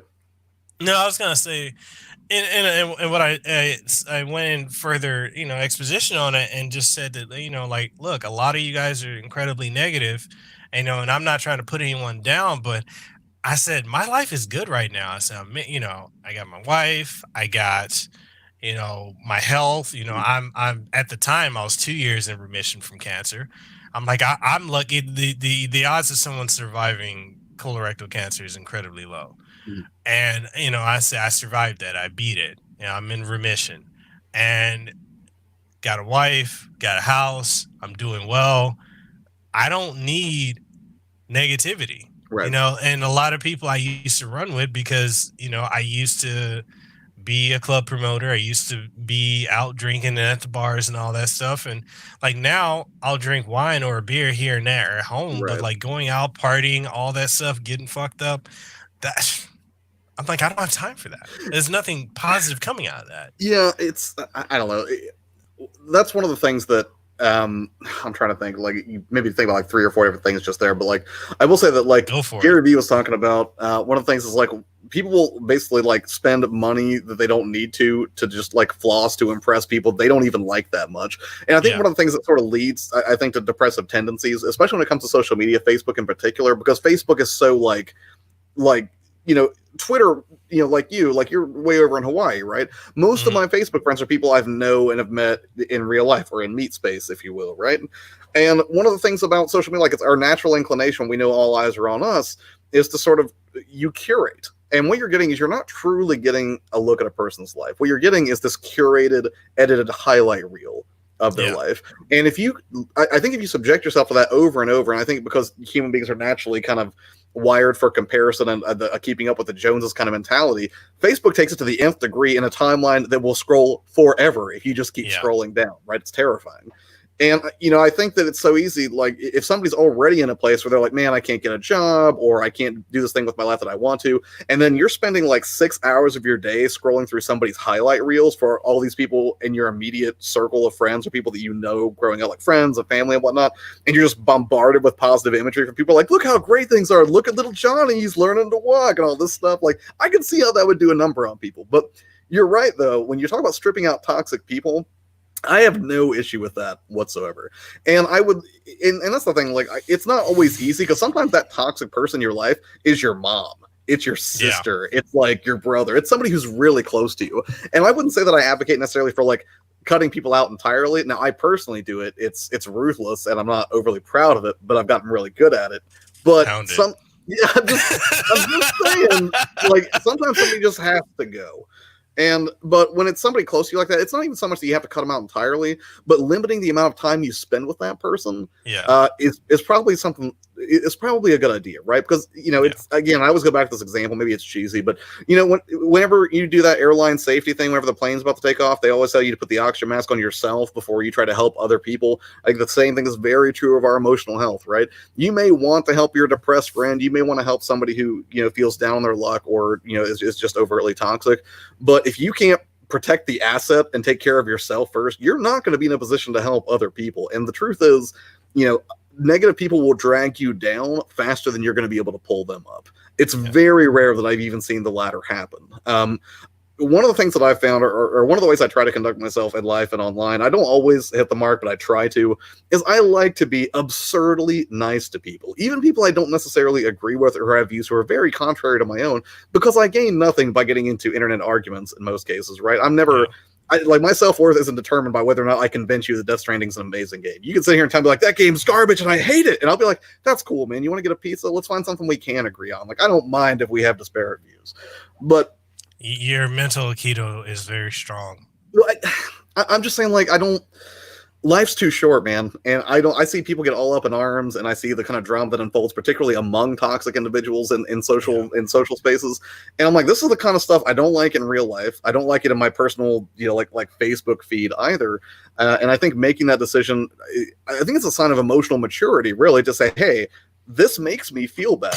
I don't feel like myself when I'm constantly surrounded by things that are, you know, drag me down, or they paint the world in a negative light, especially if you're not somebody who's predisposed to seeing the world in a negative light. If you're a sunshine and rainbows kind of guy, which I'm a big fan of, and you surround yourself by people like have you ever heard of a book called The Thao of Pooh? Mm-hmm. Okay, then you know, like, for those of you that aren't familiar, the author of Winnie the Pooh was big into Taoism, right? I'm not an expert on Taoism, but I read the book, and it's very interesting. Essentially, Taoism splits people into certain archetypes, and those archetypes are reflected in the individual characters of Winnie the Pooh, right? You have people like Al, who is a pontificator, right? He delights in knowledge, for example. Then you've got people like Eeyore. Eeyore is constantly down in the dumps. He's always pessimistic. He's you know, generally very negative. Then you've got people like Tigger, who is overly excited about everything, oftentimes to his own detriment, right? That, even though he's very positive, it's not without, you know, some level of risk, because he gets himself into trouble a lot. And then the perfect, example of Taoism, or I guess what you call the perfect aspiration of Taoism would be Pooh himself, which is what I think they call the uncarved block, right? Pooh is not too hot, he's not too cold, he's what my father calls Goldilocks. He's just right, very chill. Highs aren't too high, lows aren't too low. But when I see too many Eeyores start hanging around, I peace out real quick because it's not good. Like I can't deal with it. Puts me in a bad space. No, and it's the same for me too. Like a lot of people, I've had a lot of people in Hawaii that I haven't spoken to in years, or they'll pop up because they see, oh yeah, you're doing YouTube. Oh, you got the podcast, blah blah. Oh, I want to know about this. And then the fact that I know them, I already know their disposition is usually towards something negative. I either cut them off or I disengage in a way that they won't come back. Right. And that's the thing. Like I've had people like that in my life, and I don't overtly cut them off where they're like, "Hey, do you want to hang out?" I'm like, "No, forget you. I'm done with you. Bye." It's not that blunt, but what it is I suddenly get very busy. And I think some of them pick up on the hint, some of them don't, but yeah, there's really nothing I can do about that. But the other way that I kind of look at that, and it's one of the things, because that's the thing, like it feels like a very selfish act, right? Even if it may technically be better for you emotionally to say, I'm going to limit my exposure to people who have this mentality because it affects how I feel mentally. It can still feel kind of selfish, right? Because at that point, it's a very powerful move for you to make a statement to say no to somebody, essentially, to kind of put up those boundaries. But the other thing that kind of helped me get through that was I realized that time I spend with somebody who is not bringing out the best version of myself is time that I'm robbing of somebody who really deserves it. Like Jason, my roommate, I love him like a brother. Time I spend with somebody who's going to be toxic and negative all the time, or me trying to bring them up, is time I'm not spending with the dude who loves me no matter what I do, like who's going to be there for me no matter what. And he's never going to have like that consistently sort of negative outlook. So that's something else that made the whole process a little easier for me to stomach, I guess. Yeah, definitely, man. Definitely. I feel like we could keep diving into this more, but one of the things I do want to ask you is about hot dogs. Yes. Absolutely. Because Fabian asked that earlier, and an hour later we're getting to it. So. Yeah. So here, all right. So a little backstory on the hot dog situation. I thought Fabian was drunk or overtly lying to me because he thought he could get over on me, but he wasn't. He had told Thao, he spun some yarn about a single lady selling hot dogs that he believed, like in some creepy science fiction way, magically split into 50 clones of herself to distribute hot dogs to all of the E3 going masses. And we get to E3, and sure enough, there is an amazing hot dog vendor there, but not just one, they're everywhere. And like I think we only saw one or two when we were all hanging out together, but then like when me and NotAnother GameCollector, when me and Adrian were making our way back to the Airbnb, we passed like 6 of them in a row. Like those guys know how to set up camp quick, and Fabian's not wrong. All right, his wisdom is sound. Those are some of the best hot dogs I've ever had in my life. I did an E3 recap video a couple months ago, I think, and there's a brief section where I talk about the hot dogs, and I in fact have footage of Fabian eating one, and he looks delighted. And it was really good. Yeah, it's true. If you ever go to E3, don't buy hot dogs inside the venue because they're going to cost more than the cheaper $5 hot dogs you can get outside of the venue, and those are infinitely better. Like fresh vegetables, just grilled right there in front of you. They do an amazing job. I'm pretty sure it's all illicit. I don't know if they actually have a food vendor license or whatever proper credentials you need to do business in that way. But it doesn't matter. Treat yourself. If you get salmonella, it was worth it. They're going to be tasty. Okay, and let's talk about E3, because one of the things, like I know I touched on this with Fabian, and I've also touched on it with a lot of people in the gaming industry that I've had on the podcast so far. But I am of this belief that there is a stark difference between watching E3 and physically being at E3. Yeah. And I got to tell you, I say this as a complete hypocrite myself. Like prior to going to E3, I threw shade at E3 at least a little bit, which isn't normally my MO, but the subject of video game marketing had come up. I think it was on one of the Chillcast episodes when we were talking about it. And I basically said that E3 was becoming less relevant every year, and I thought that created a problem for consumers and for creators, because in addition to the not inconsiderate workload that a lot of these developers are under to reach deadlines and milestones to make sure that the game's going to be ready to go when it needs to go to satisfy things like, management requirements or shareholder expectations, then it's like, okay, they have to split a chunk of the time that they would spend either making the base game itself better or just getting it done, period. And now they have to worry about making this showy expose of sorts surrounding the progress they've already made on the game. And I think that's rough because developers are already under a ton of pressure. Like, I mean, we've all read horror stories about the work weeks that some of these guys go through, like sleeping under their desks, working 80 hours a week or whatever. But then to know that on top of that, they kind of have to burden themselves with this additional workload of getting ready for E3, which is basically the Super Bowl of video games, right? It's like, it's a video game marketing mecca over there. Like the entire city seems like it transforms. At least that's how it was when I was there. And I basically was in the position that, I think there are better ways to spend developer time. And the other thing that I would say is that publishers have way better avenues with which they can distribute their message. I point out Nintendo, with the Nintendo Directs as a great example of that, right? They have a direct channel to their fans. They don't have to rely on some mega press event to maximize their news coverage to kind of get word of their product out there. They can go direct to consumer now. And I think that's what a lot of businesses are starting to wake up and realize. Sony, even though they pretty blatantly copied Nintendo in some pretty incredible ways with their strategy for it. But yeah, and basically, that was the crux of my argument, is that, it's harder on developers. It probably results in, at least on some level, a lower quality product, and also that there were just better ways to get that information to consumers without having to burden developers in that way, I guess. Yeah. I mean, and I fully agree with you. And it's, one of the things I want to get your take on your experience. Was this your first E3? Yeah, and this is where the hypocrisy comes in, because I said all these things, and I was like, yeah, that's right, we don't need E3. And then I went to E3, and I felt like I walked into Willy Wonka's chocolate factory. You can't articulate that experience until you've actually been there, and you're actually bathed in the neon glow of a sea of video games and AAA publishers and merch booths, and there's energy drinks everywhere. For me in particular, it was really great. Like, they like the Red Bull girls were there. They were amazing. There was a Rockstar. There were Rockstar girls outside the venue. That was amazing. It pairs great with hot dogs. But when you go there, it's weird because I've never, and I think it's weird. I think I'm actually going to do a podcast episode specifically about the loss of the midnight launch and how I hate that trend is fading away. But if you've ever had that feeling, right? If you've ever gone to a midnight launch for a new game that was releasing, or if you've ever gone to a tournament for a game, like Smash Bros. Tournament, something like that, then you know the feeling of being completely surrounded by and inundated by gamer culture in a significant way, where you know that you can't throw a rock and not hit somebody who is super excited for video games the way that you are.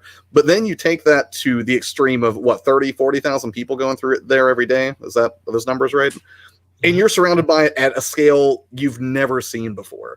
And when you're surrounded by it, the energy there and the fact that you are just bombarded with high price spectacle from every angle, where literally entire skyscrapers become advertisements for Doom Infinite. It's something you should experience. And what makes me sad now is it may fade out of existence, right? For the reasons I've outlined, it may be that E3 becomes less and less relevant as years go on, and one day they close up shop entirely. That could maybe happen. And if it does, or if it is headed that way, get in while you can. At least experience it once. Yes, I think it's unfair to developers. Yes, I think there are better ways to get that information out to consumers. But I really like the hot dogs, and I really think you should do this for yourself. I feel so hypocritical. I'm sorry. It's worth seeing once. That's what I'm saying. Oh, they got me, Mara. You're right. They got me. I'm sorry. The combination of pretty lights and hot dogs and Red Bull girls, it was all too much. I'll go every year I can, Mekel. E3 forever. Dude. Your player too. Dude, that dragon was awesome. Yeah, the Iceborne dragon. Yeah, that was crazy rad. Dude, it's and that's one of the things is maybe especially this year. I think this year for me as a whole, my perspective as not only a content creator but as a gamer and an entrepreneur has shifted a lot. With the fact that I went to E3. This is my first E3 too. Right. And this is my badge. Yep. My exhibitor. I had an exhibitor badge. Yes, I remember. Crazy.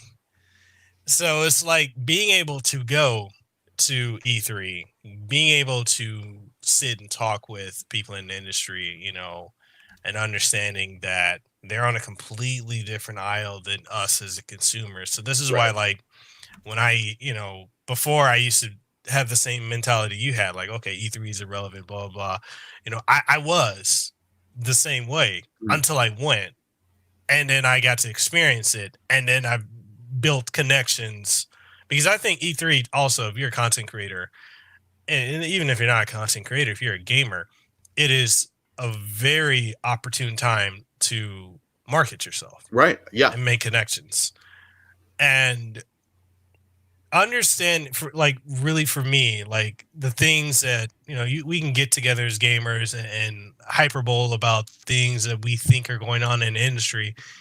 And I used to do that. And then until I started talking to people in the industry, and they're like, that's not even remotely close. So, Yeah. it's kind of like a whole paradigm shift. Right. And it's like, I really implore to you guys, like, if you guys in the chat, if you have the opportunity to go to E3, I would go. It's honestly one of the best experiences that I've ever had, and I think you guys really enjoy it. I love the analogy Josh made of comparing it to like the midnight release, because that really has gone away. I mean, we've gotten to a point now where it's like, oh, if you've got Xbox, instead of waiting to midnight, usually 6 p.m. if you're here in Hawaii, you Right. can just start playing the game. This, It's like, this does beg an interesting question though. Should your desire for E3 hot dogs really be weighed against the working conditions of an entire industry just to prepare for that event? Can you make that call? Doesn't it feel a little selfish? I would say it does, but as long as they're still doing it, I mean, those are some good hot dogs. I'm not going to sit here and say that my desire for said hot dogs should outweigh the livelihood of all those tens of thousands of employees and their families, but I'd do it again. I will say that. Right. So, and the midnight launch, oh man, it's so sad. And I like the midnight launch because, like, even for games that didn't do it up in a hugely fantastical way, right? Like, they just happen to be selling it at midnight. You see all these people standing around, just sort of like looking around at cashiers, just kind of wondering, looking at their watches as it gets closer to midnight. And you can talk to any one of those people about the game that's coming out, and you're going to get it right. Nobody's hanging out at midnight at Walmart because they're like, "Ooh, Princess Diaries 2. Midnight, guys, we're gonna get it." Like, no, you're there for the next Halo or whatever it is. Also, I would like to say on a side note, I actually really like the Princess Diaries. It's guilty pleasure.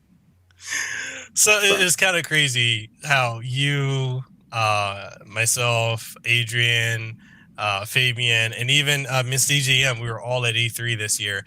I'm jealous because she got to sit in for the entire Microsoft conference. Wait, what so now? Jealous. Who did? Miss DJM. She was there she got the invite. Ooh, so she got to see Keanu. Yeah. Oh, I am jelly of that. So you got to be told directly by the man himself, Miss, that you were breathtaking. That had to feel good, right? But it's one of the things, like the food, the hot dogs outside were absolutely phenomenal. That breakfast we had was good. Breakfast was good. And it just, one of the things too, like, if you guys go to E3, I strongly implore you to make sure you've got some comfortable shoes to walk in, because you're going to do a lot of walking. I'll tell you what. Pro tip for E3: if you're going there as a YouTuber, you don't need a ton of gear. I took way too much gear, and I thought I was packing light. And by the time I got there, I looked at Adrian when we were at the Airbnb. I was like, I'm not taking this camcorder, dude. I'm not doing it. I'm gonna take my Osmo Pocket, my little candy bar camera, which is an amazing piece of tech, by the way. Mm-hmm. And all the footage I used from that E3 recap video was from either my iPhone or from the DJI Osmo Pocket, and it looked great. So, I mean, could I have stepped up the production value tremendously if I'd taken like a DSLR and really, brought like a bunch of lenses and stuff? Probably, but it was unnecessary for what I do. I'm not saying like if you like fancy stuff, don't bring it. I'm just saying be prepared to haul it around, right? Yeah. If Death Stranding gives you even the slightest semblance of how horrible it is hauling gear on your person, you're going to feel it in a more significant way on the E3 floor, I promise you. Definitely. And that's one of the things. Like I've been talking to Mr. DJM, like for the next time I go to another event, like E3 or maybe PAX or whatever, of having like a mobile setup because that's one of the things she has. Like she just did all her interviews. She got to interview the creator and producer of uh, Cyberpunk Oh 2077. wow, that's awesome. So her and her show, which is a show radio podcast, her and her co-host, they got the exclusive interview with him, Mhm. and it was just absolutely insane. I'm like, wow, you did all that from your phone, connected with your I think, and Mr. DJ, you can correct me if I'm wrong. I think you use your XLR mics into your phone, and it was Oh, an nice. amazing setup. Right. So definitely one of the things like I would say E3 starter pack, if you're going to go there and you're a content creator, business cards, Yes. network. And that's one of the things too. I brought 100 business cards and ran out. Trust and believe that's not happening. Right.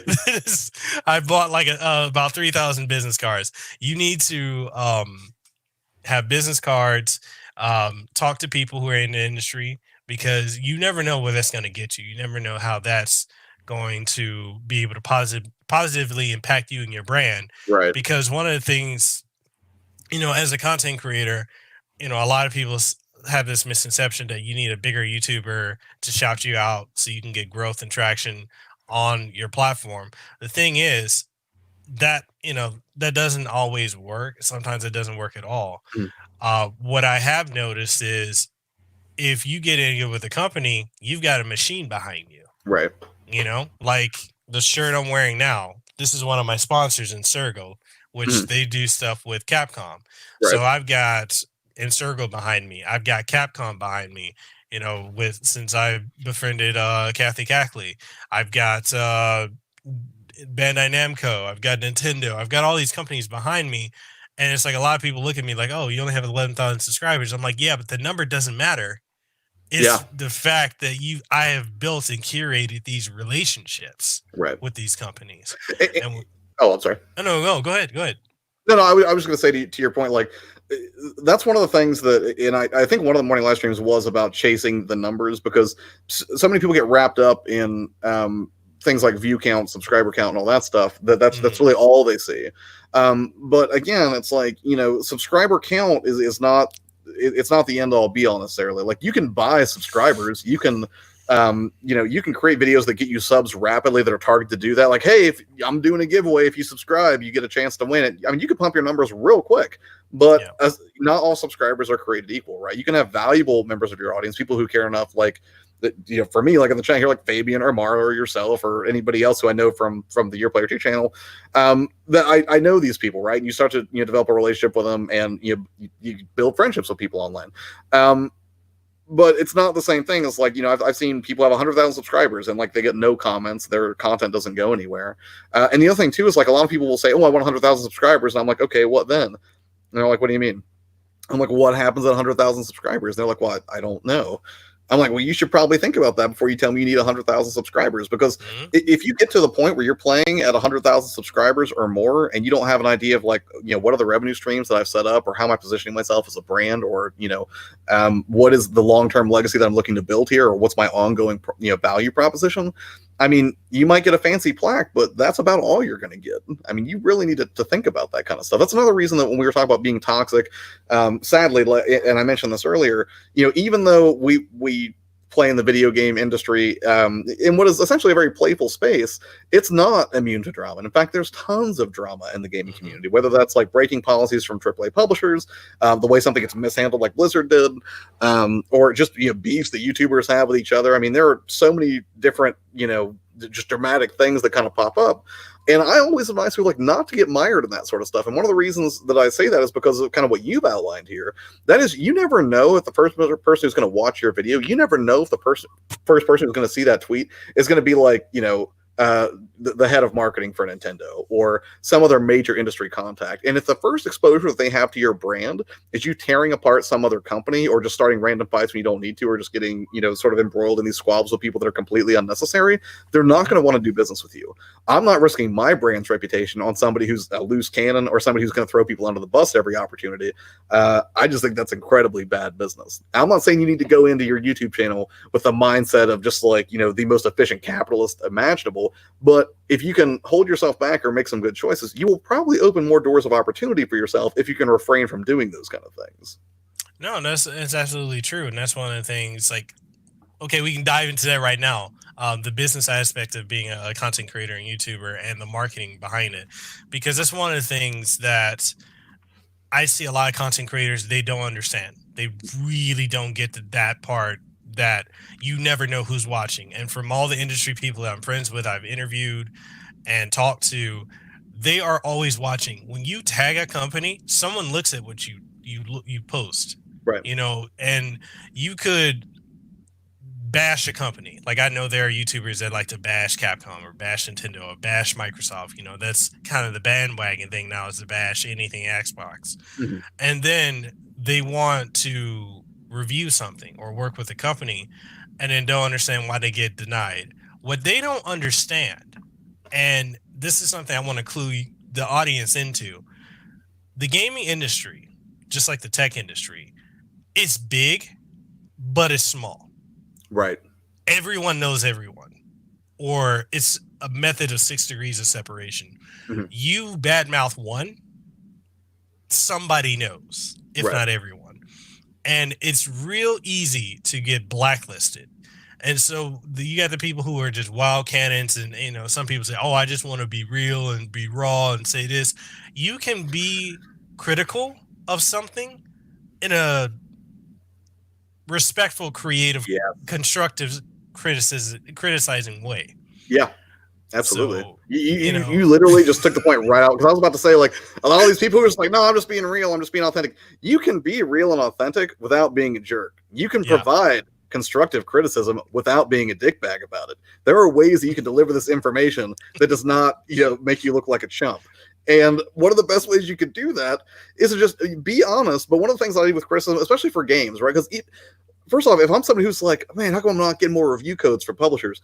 Did you throw some publisher under the bus when you played their game without being professional in the way that you doled out that criticism? Because one of the best ways you can do that, like, if I'm going to criticize the game in most cases, and I have something negative to say, because I won't lie to my audience. If I think a game is garbage, or if I think that there are parts of it that don't work for me, don't appeal to my interest, or if I think they are objectively or technically broken that I can point to in a measurable sort of way, I normally don't just rip into the game and leave it at that. I will usually say, here are some of the ways that I might have improved it. Because one, not only are you being true to your audience by telling them the things that you don't like or the things that they may not find enjoyable, but then two is, like, you're giving legitimate, perhaps actionable feedback to the publisher of that game for ways that they might improve it. Whether that's through a patch, maybe that's for a sequel to that game in the next effort where they can make improvements. But you don't have to just like completely destroy. Now, some reviewers do it for comedic purposes, right? That's like Angry Video Game Nerd.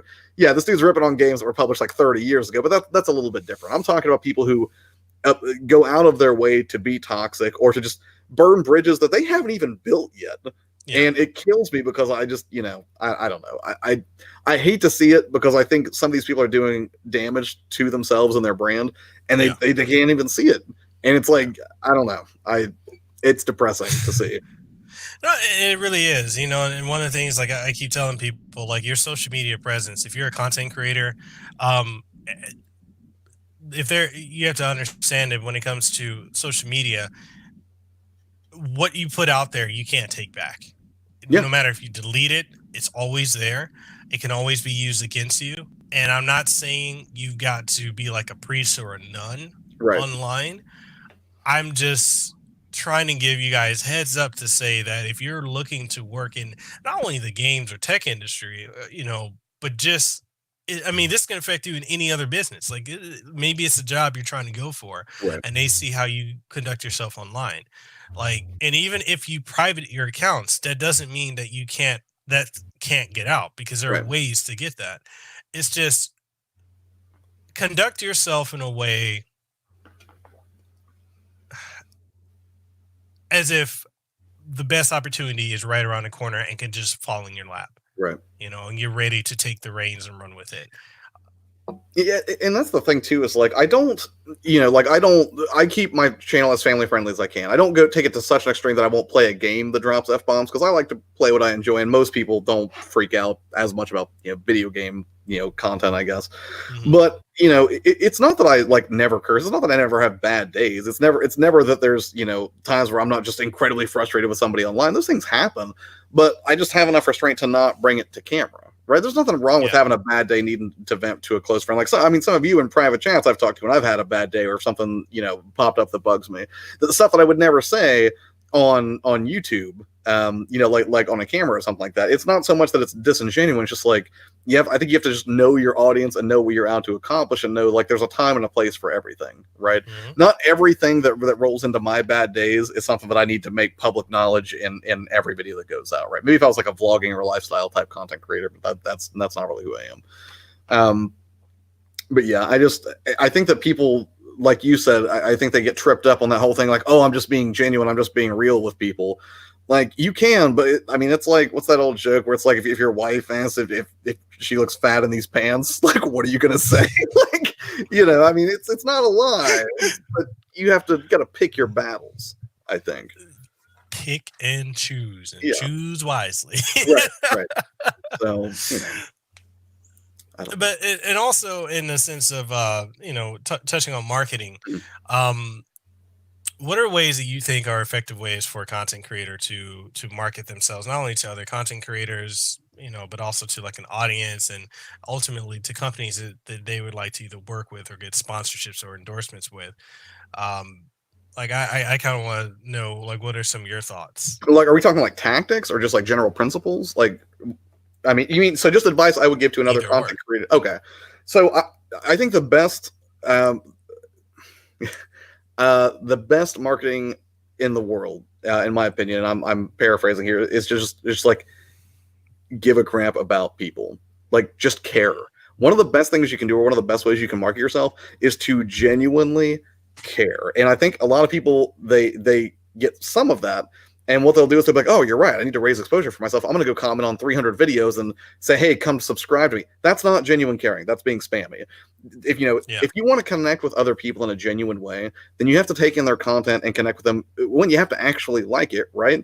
And then leave more than a comment that's just like, hey, what's up, or hey, great video, because there's no meat, there's no substance there. Like, if you really care about somebody, it's going to show through in your actions and the effort that you take. I would say the best marketing is to just legitimately care about your audience, be very invested in the content that you create. But by and large, is to just be a good person. I think people overcomplicate marketing, right? They think that marketing is just throwing up billboards everywhere, and it's not. I'm not saying that there's not a time and a place for billboards. I'm not saying that you should never self-promote online, because you can't depend on somebody else to do it unless you're paying to run ads or something like that.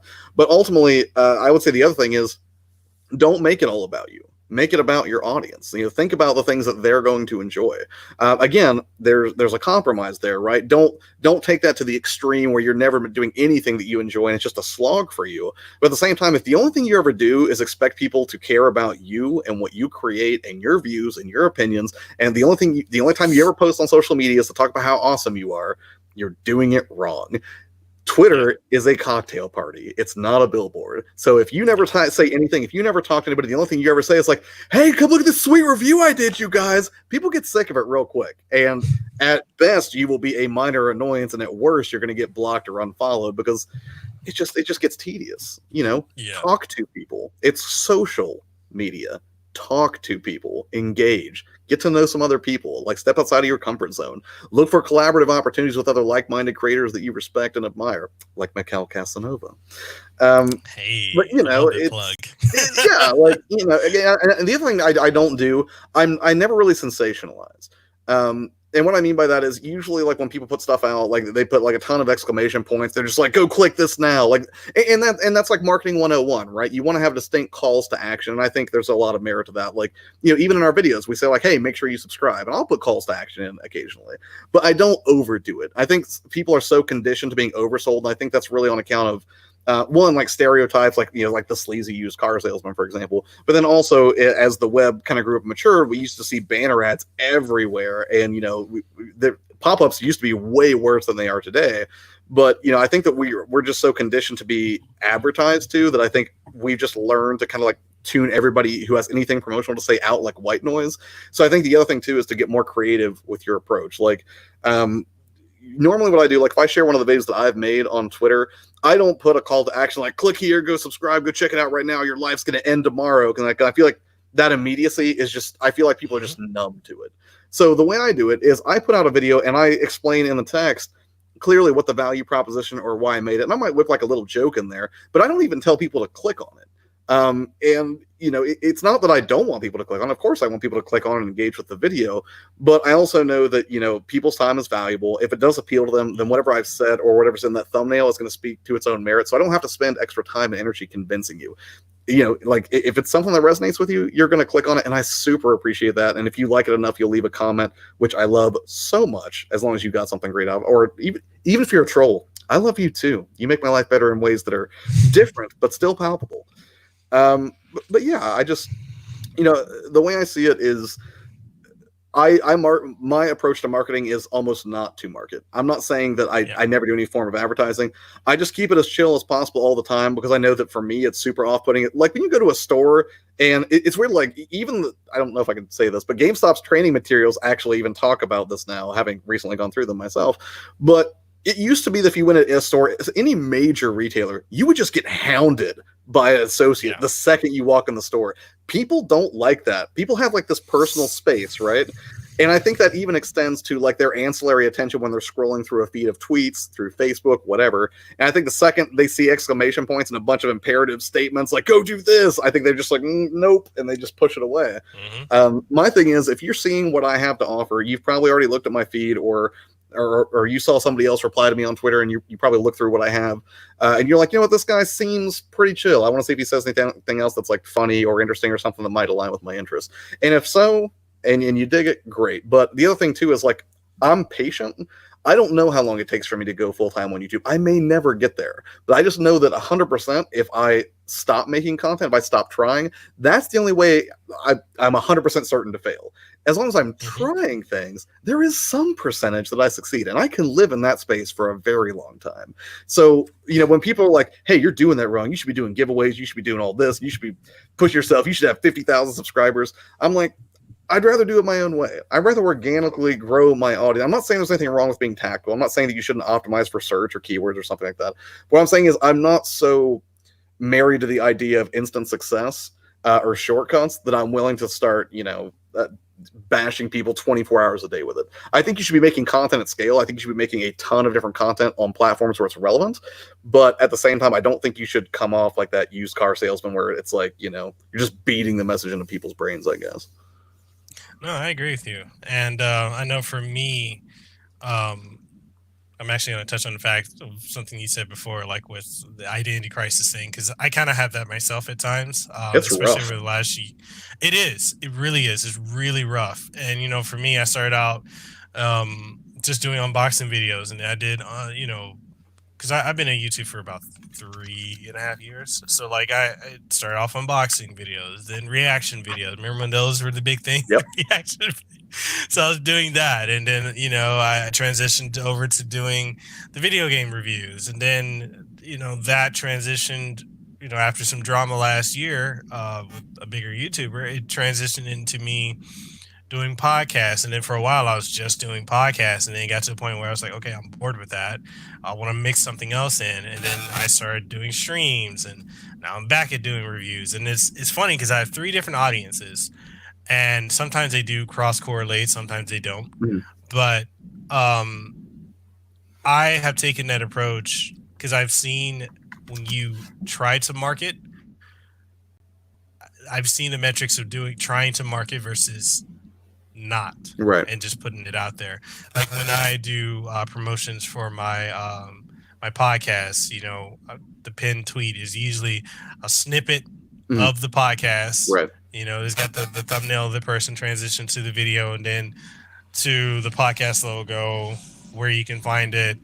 And then I've noticed that draws way more traction to my podcast than just me saying, hey, click here right now, or cut your head off. Right. Yeah. And that's the thing. Like,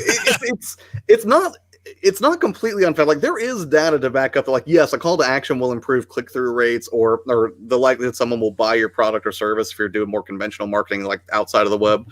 Like, there is merit to that. I think the problem is that when people take it to the extreme, and then you've got like a whole generation of people that are trying to be entrepreneurs right now, and they're all just bombarding every conceivable social, because marketers ruin everything, right? A platform is cool, and then people see there's an audience there, and then they're like, how do I sell things to them? How do I make this a profitable place for my business or for myself? And then the marketers show up and they screw everything up, and then it's not cool anymore. And then, you know, new communities pop up, and at first it's small, or it's quiet, or it's slow, or it's exclusive. And then, or the people are dismissive, like TikTok right now. Everyone's dismissive of TikTok. They're like, oh, that's just dumb. That's for kids. That's what people said about Facebook like 10, 15 years ago. And now your grandma's on Facebook. So, you know. I got some things to say about TikTok, but keep going. No, I'm just saying, like, that's usually how these online communities work. Is it's like, you know, something gets super popular and then ads start ruining everything in it, and it becomes boring or not the cool place to be. Then a smaller, scrappier version of it starts to emerge with a slightly different feature set. And, you know, it's like the sharks can't quite smell the blood in the water yet, so they're still at a distance. And then once it hits a point of critical mass, then you just see, you know, and that's really a twofold problem. One is you see business opportunists who see a growing community and they see opportunity there, so they're going to invade. And two is the people who usually create those communities, especially if it's a free community. Well, there is no free, right? I mean, companies need to make revenue to survive. So when you use a free platform like YouTube or Facebook or Twitter, you are probably the product. And what I mean by that is advertisers are probably paying for the privilege of getting access to the data that, you know, that company has collected on you while you use that app. Sorry, the lighting messed me up. So wait, where was I going with this? I totally lost my train of thought. Mekel, help me. It took with the lighting change. You're talking about you are the product. The right. Oh, no, okay. So what I'm saying is, like, eventually, that's what I was saying. Like, it's a twofold problem. One is like business opportunists, you know, will see that, like, hey, there's money to be made on this platform that's slowly getting bigger. And on the flip side, the people who created the product are probably getting pressure from like shareholders or angel investors or whatever it is. Like, hey, you have to figure out how to turn a profit, whether that means you're going to start selling stuff, or you're going to start selling ads, or you're going to start, you know, putting microtransactions in, whatever it is that you have to do. Like, well, I need a return on my investment for this free thing that you've given to the masses. No, and you know, to touch on the whole topic of TikTok, there's so many creators I know that are sleeping on TikTok. So many people saying that, oh, I don't understand TikTok. You know, they're saying, oh, I don't understand it. It's stupid. I don't get it. And I'm looking at it, and I'm seeing the potential. Like, I'm seeing people do one of two things: make stupid videos, or make videos to get you to go somewhere else. Right. And it's like, you know, a lot of these creators that I've talked to, and I'm like, yo, stop sleeping on TikTok.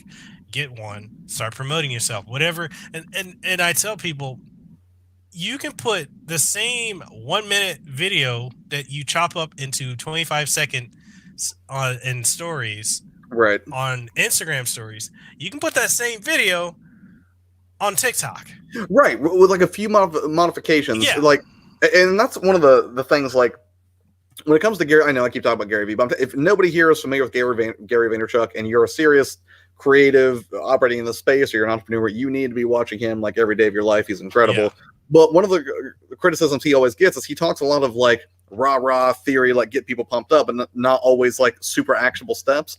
But that's because his whole message is like, watch what he's doing and do that. You know, don't listen to what he's saying, watch what he's doing. And what he does, and this was great, on one show, and I have to remember which episode it was, or which YouTube video, but he actually had a link in the description. I went to his site, and he literally laid out an 85-page PDF of how they make content for Vayner Nation and everything, right?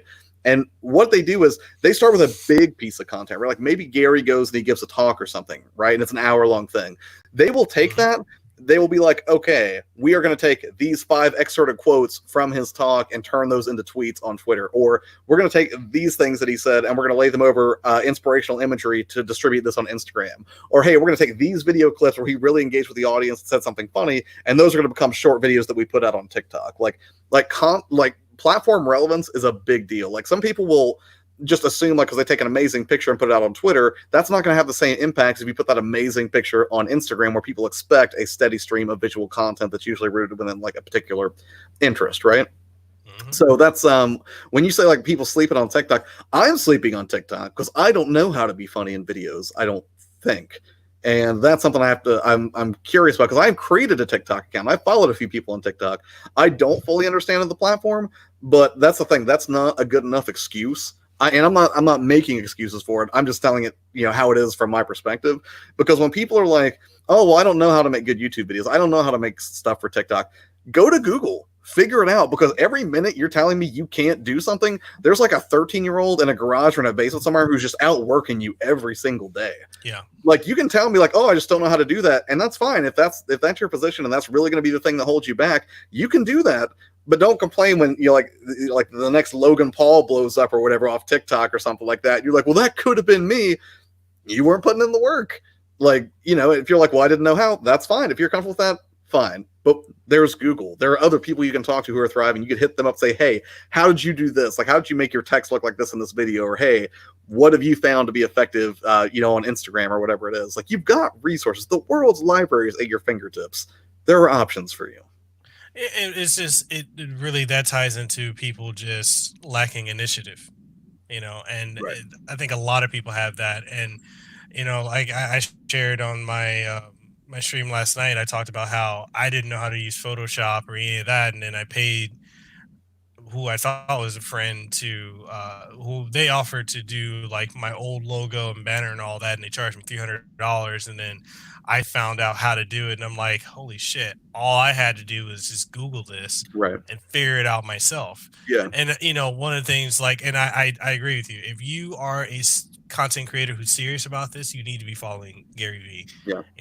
And one of the things that I have, done, like he was talking about TikTok for months, and then I hopped on it, and I have seen my numbers, on my podcast, like the Apple Podcast, the Spotify, the Pandora analytics, skyrocket, because I'm using TikTok to promote my podcast. I've seen my YouTube videos do better just because I'm promoting and literally, you don't even have to be funny.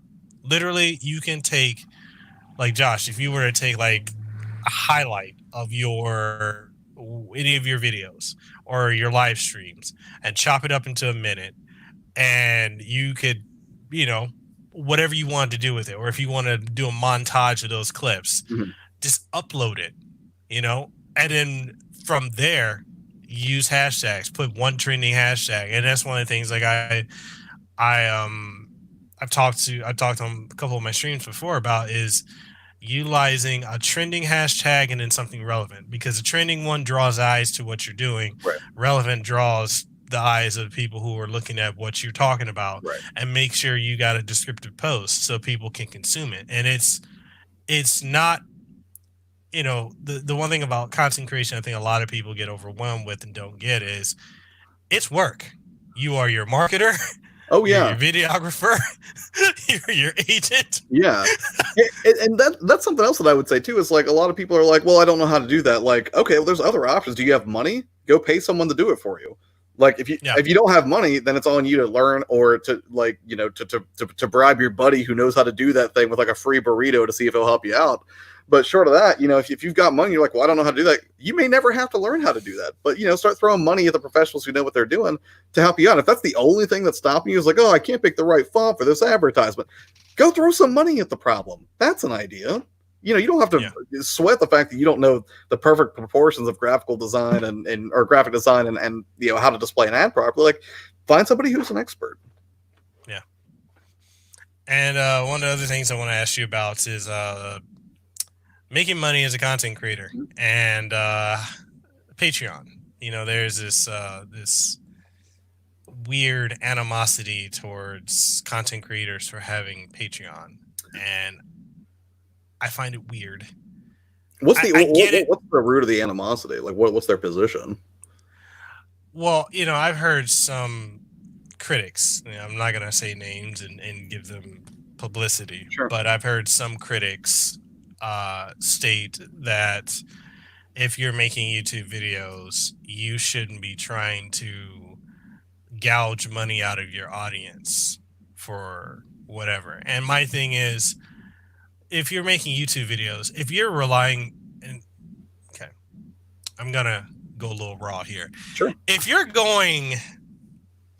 your whole basis of your brand, your business, and how you expect to be a content creator, if the whole crux of that is the ad revenue you make from YouTube, you're gonna be fucked. Yeah, I not to mention, so you saw the child, what was it? The child targeting guideline thing that YouTube changed recently, Yeah, that impacted a bunch of people's revenue. That's another reason not to do it, is just from an economic standpoint. If you put all of your eggs in the AdSense revenue basket, you are completely at the mercy of Google if they change anything that affects that, and you can't do anything about it. You're just going to be like, I make X amount of dollars, then one day you're going to wake up, you're going to be like, oh, I'm making Y less amount of dollars because of something that was completely beyond my control. For somebody who says you shouldn't gouge your audience for money as a creator, I think that's really dumb and dismissive. And the reason I say that is because, first off, a lot of people don't feel gouged. If they're getting legitimate value, like if somebody, decides that they want to be a member on my channel, or support me on Patreon, or do like a super chat like Checkpoints did earlier, that's because they're enjoying what I'm doing enough to do that, right? Because essentially what we're doing as creators, unless we reach a certain point of critical mass where AdSense revenue becomes viable, is we're working for free. We take on all of the risk, right? We sacrifice our time, energy, emotional bandwidth, time, energy, emotional bandwidth, money, our social lives. Like, there are so many sacrifices you have to make just to be able to jump in front of a camera and do this podcast right now.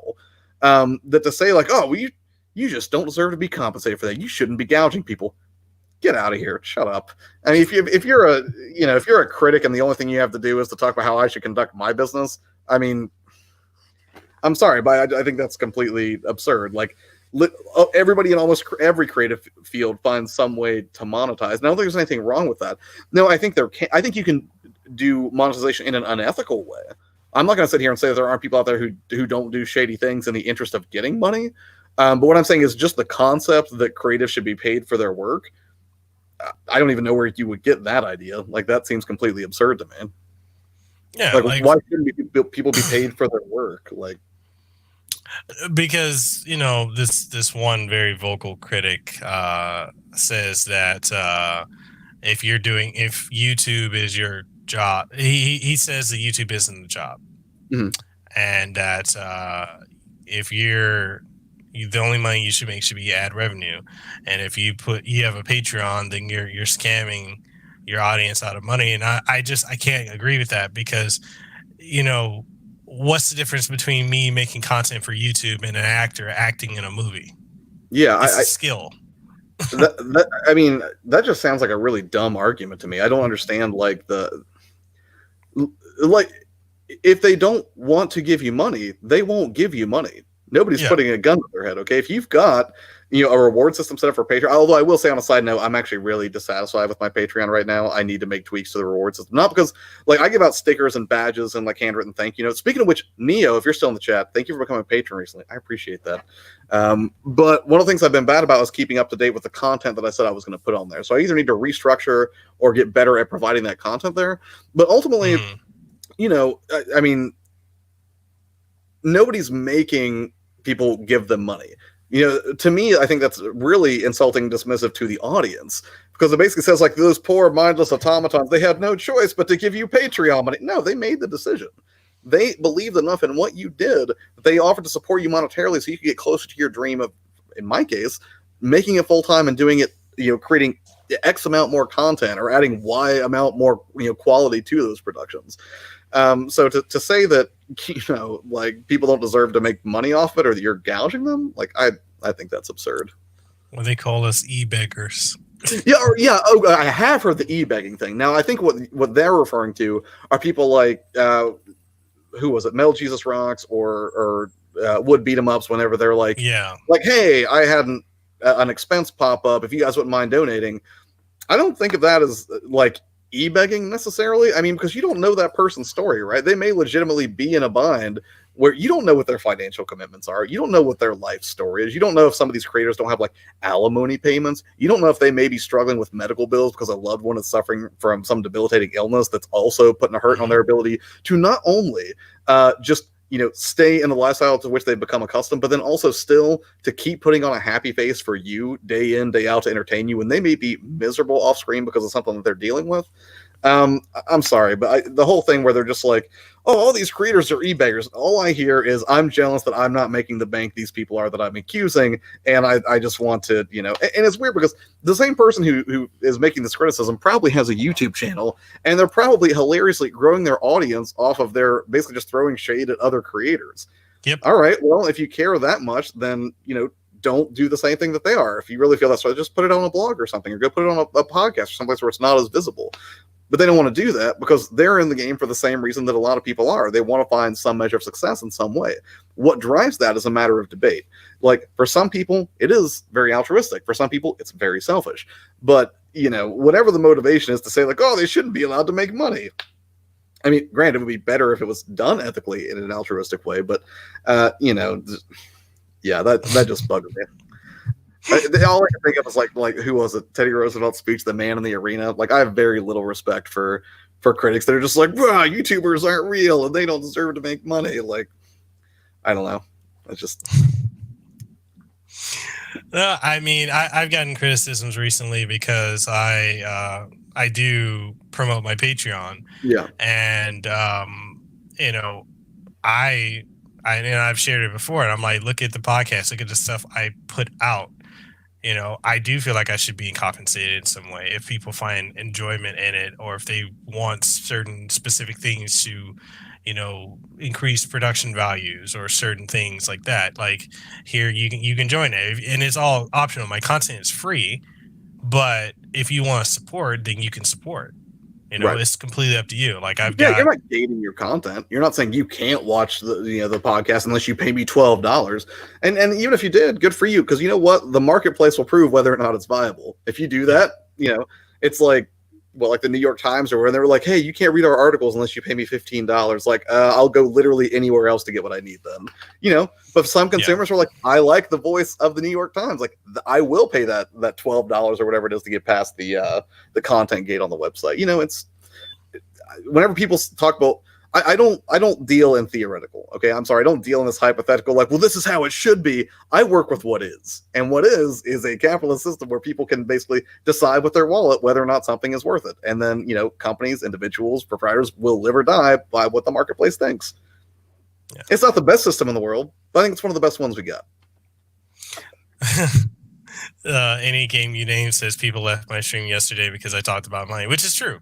I had a lot of people leave because they didn't like the fact that I talked about the new tiers that I added to my Patreon. Because I initially had three. I had a $1, $10, and $25. $1 tiers is basic entry. You want early access to videos that may have an embargo, but I can't publish publicly. But if you want to check it out and see if there's that. And the $10 one was it allows you to have some inputs to some of the things that go into my podcast, questions and whatnot. Right. And the $25 tier was your sponsor of the show. You get, I'll run things by you. Okay, this is what's going to be on the podcast, blah, blah, blah. If there's an opportunity to have a person live on, like if I have a guest, like if I'm doing this podcast with if there's an opportunity to have someone on, there's a chance for that. But at the same time, I have to screen, the patron and my guest. If it's not okay with my guest, then you're not going to just be hopping on. Yeah. So there's that. And so I had one person who is the first $25 tier I had, which is a business out here in Hawaii. And, basically they felt that because they became a $25 patron, and because of my connections to the game and tech industry, they were going to use me. Oh, okay. And they felt like, oh, you should be running my commercials for my business and promoting my company. I gave you $25 for that. You should. Yeah, I don't see how I'm benefiting. And they didn't tell this to me. They went to my friend and told him all that. And then he showed me all the conversation. I confronted them. I said, hey, then you can cancel your Patreon. Yeah. Because At $25, the whole thing with Patreon is you're supporting my content. I never said I was running commercials or endorsing anything like that. Right. So I made a tier yesterday. I made 2 additional tiers. I made a $50 tier and a $100 tier. The $100 tier is for companies, brands, or whatever. You want me to promote your product. You want me to run a post, pre, or mid-roll commercial or whatever. I will include that. Or if you want me, like kind of Ben Shapiro, he'll talk about, okay, this is sponsored by blah, blah, blah, blah, blah. Mm-hmm. If you want me to do that, okay, fine, pay me. Right. Pay me to do that. And I don't think that's unfair. Like, there's a big difference between like a $25 tier on Patreon that grants you certain benefits. That's not the same thing as a company with like an ad budget paying hundreds of dollars for a spot for a true sponsorship. And if that were the case, it's not that you couldn't do it at 25, but I'm sure you would have explicitly stated that as such in the description for the thing, rather than that person just making assumptions based on how they thought you should do your content. And I will tell you, I like your reaction to that, because here's my position. I've had people tell me on my channel once or twice, just like they're like, well, I don't think you should be making money or whatever, or I don't know if I can stay subscribed if you're in this to make money. Bye. There's the door. I'm sorry. Like, I love all the subscribers that I have, and I love all the friends that I've made through the channel. But truly, and here's my position. Like, when I lose subscribers, when I lose Twitter followers, I don't look at that as a loss. I look at that as refinement. Now, it would be different if I look month to month at my analytics and I was looking on YouTube and I was like, oh man, I'm losing 400 subs a month. I would know something is seriously wrong. But if I see a slight dip happen and those people are like, well, I don't agree with your position on monetization, so I'm leaving. Bye. I'm not going to convince you. You should go spend your time with someplace that's going to be more fulfilling. And it's not even me being a dick. It's like, go find somebody who appeals to your beliefs and your interest in the kind of content you want to see. But I'm not going to change what I do to try to cater to your interests, because I know what I'm trying to accomplish here. And I know the people who are receptive to it are going to support me, and the ones that aren't, they'll go find something that they love, and that's totally fine. But like, and I always go back to Dr. Seuss, man. Those who mind don't matter, and those who matter don't mind. Like, if you don't like what I have to offer, it's not a threat to me to say I'm unsubscribing. I want you to unsubscribe, because I have no desire to speak to an audience that thinks they can hold me hostage with whatever their viewpoint is about how I create my content, how I monetize that content, how I engage with my community. These are things that I will decide. As much as I love everybody who watches my content, that doesn't somehow magically entitle you to, some direct sway. Like, unless you and I have a contractual agreement within the sponsorship realm where I agree to feature your product for X number of seconds or minutes or something like that, or say something positive about it and money's exchanged hands, I don't have an obligation in that arena. Now, I take all my feedback that I get very seriously, right? And that definitely factors into my decision making. But, when someone's like, thinks that, their subscription is the end all be all, or it makes or breaks how I'm going to move forward, not the case. Yeah. Yep. I also got flack from my $50 one, because my $50 one is for consultation services. Because it's something I do outside of YouTube anyway. I do consulting for different companies and brands and businesses, image consulting and whatnot. And, when it comes to YouTube, I've had a lot of creators, both huge and small, come to me about, hey, how do you get this contact? How do you do this? How do you do that? And one of the things I've quickly learned is you protect your secrets, your trades. And there are a lot of people that I have helped, and I've gotten fucked over royally by a lot of them. That's always fun. It really is. Case in point, one of the queens of Nintendo. So, and the book of Sun. Anyways, shots fired. Oh. Both. I know nothing about that. Yeah. So I've been screwed over before, and used for connections I have or whatever. And so I've lately had a lot of content creators constantly ask me for help. How do I do this? How do I reach out to this company? Who's contact here? And my thing is, if I'm friends with you, if I'm cool with you, I don't mind sharing that, like with you, with Fabian, with Miss DJM, because we're all creators who are serious about this. But for the people who want to get in, but they just expect a handout all the time, and I don't mind helping people. But if I'm always helping you and there's no self-initiative for you, then there's a problem. There's an imbalance in that relationship. Right. And I do feel like there's nothing wrong with consultation. I look at it in the sense of, I can give you a fish and feed you for a day, or I can teach you to fish, and you can feed yourself for a lifetime. And, you know, when people are like, oh, well, I want to work with this company, I want to work with this. Okay, I can show you how you can improve what you're doing to get to that point. Right.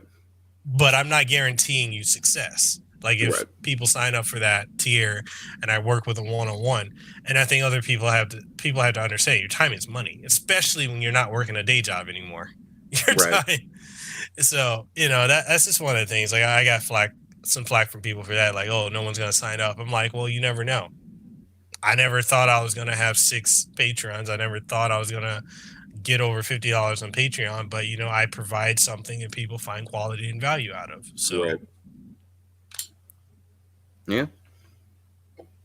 So, questions, Q&A for the chat. I know we're winding down because I know, Josh, you got things going on today, and we're not going to make that 5-hour landmark. No, that's only like I have things to do today, but I'm not going to lie to you. I'm really excited to play more Death Stranding tonight, Mekel. That's not all I'm doing tonight. And I would never be like, hey, Mekel, it's Death Stranding time. Let's wrap it up. But, you know. Oh, man. So, chat, what are some of your questions that we can get this rolling? Let's see what we got. I'm most scared of the Checkpoint show. He's we were talking earlier, and I would expect that he'll have something out of left field. Oh. Hey, we'll see. You know, we can always hit those curveballs from left field. Yes, try to. We'll see. Let's see. We got a question from Rogue Dragon 05. He asks, or she, I'm not sure, he or she, says, what's your most annoying kind of YouTube trend or style of channels for both of you? Most annoying type of channel?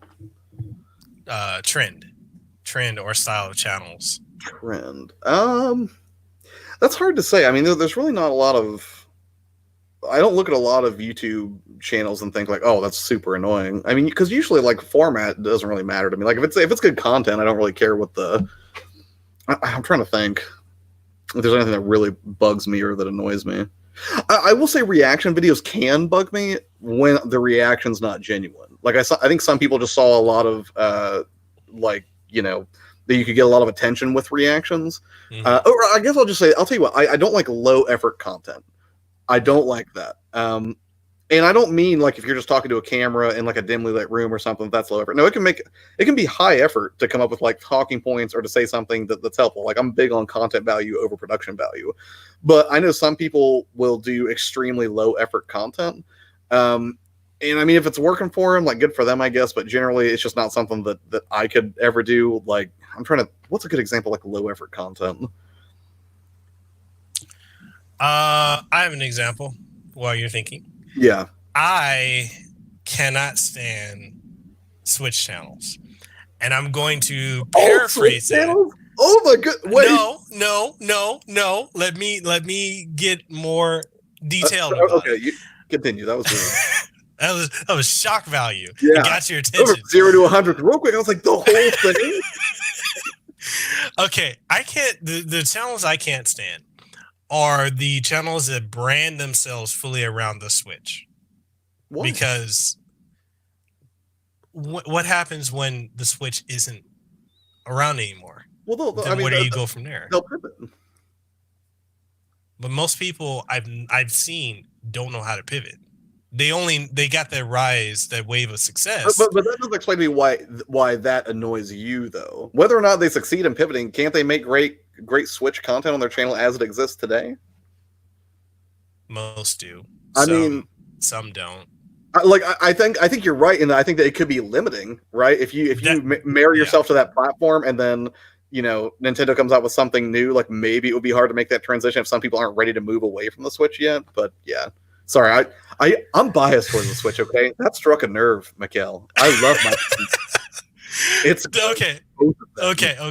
I'll give you a better example because I got your attention with that one. Yeah. Okay, so the trend I can't stand is when I see channels that just hop into something just because they think it's trending without having any type of understanding as to what's going on and not being able to articulate that to the audience. They're just talking about something just for the sake of talking about it because it's popular. Yeah. So actually, I did that on Your Player 2 even once as an experiment, and it wasn't so much that I was like super pumped for that particular piece of content. I was curious to see what would happen if I could latch on to a trending topic like the second it broke, because I was like, obviously these news channels, they may be onto something here. Like maybe there is like a repeatable sort of like just search engine traffic you naturally get from that. Tried it, hated it. I couldn't stand it. Like I made it and I got a little bit more traffic above average, but it was so boring because, like you said, I feel like I was just regurgitating something that was already outlined somewhere else. Because another thing, like you can make the news really interesting if you can inject some of your own opinion and thoughts into it. But you're right. Like I suppose that would actually be a good example for me of low effort content. If all you do is news regurgitation, but you don't give any additional insight or opinion on it that makes it interesting or specific to you as a creator, like to me that's really low effort. Like it's not overly difficult to just like read the work somebody else has done. That's just that's just diet plagiarism. Yeah. Okay. Anything more you want to add to it? Not really. I mean, because there really aren't a lot of channels. I don't like drama. I'll say that. Like, I mean, some drama can be like objectively funny from a distance, but I feel like I get my fill of drama from like watching like Netflix shows and stuff. Like, whenever I see like I come to gaming on Twitter and on YouTube because it's like a comforting place, man. It's like a place where I can connect with people and share a love of gaming. But I don't. So whenever I see like drama start popping up, where it's like, did you hear what this YouTuber said about that YouTuber? I'm just like, I don't care. Like, it might be mildly entertaining at first, but it just reminds me. I'm like, it scares me because I'm wondering if the experience that I've crafted in YouTube and Twitter will slowly erode and become what Facebook is to me now, like this cesspool of like, it's not fun anymore. I don't want that. The game looters are here. They are amazing. So Miss DJM has a question. Yes. She says, what are both of you, mm-hmm. what are your thoughts to positive toxicity? I feel like we touched on that earlier. Positive toxicity. I think you mentioned it in passing earlier, but are we talking about people who say like, yeah, I want to be positive, but then like their actions don't reflect it and they're actually really like horrible goblin people? Or what are we saying? I probably shouldn't say horrible goblin people. It sounds so bad. Miss DJM, if you can provide a little bit more context to that question, we can. Because I'm thinking that's the people who are so positive. Oh, okay, never mind. She says somewhat that, but more like the advice that's being put out there on socials. The advice? You mean like to? Are we talking about like the promote positivity thing?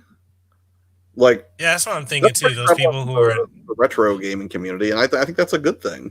I think I would have to know more about like a specific example or exactly. I'm not sure. What are you getting from that, Mekel?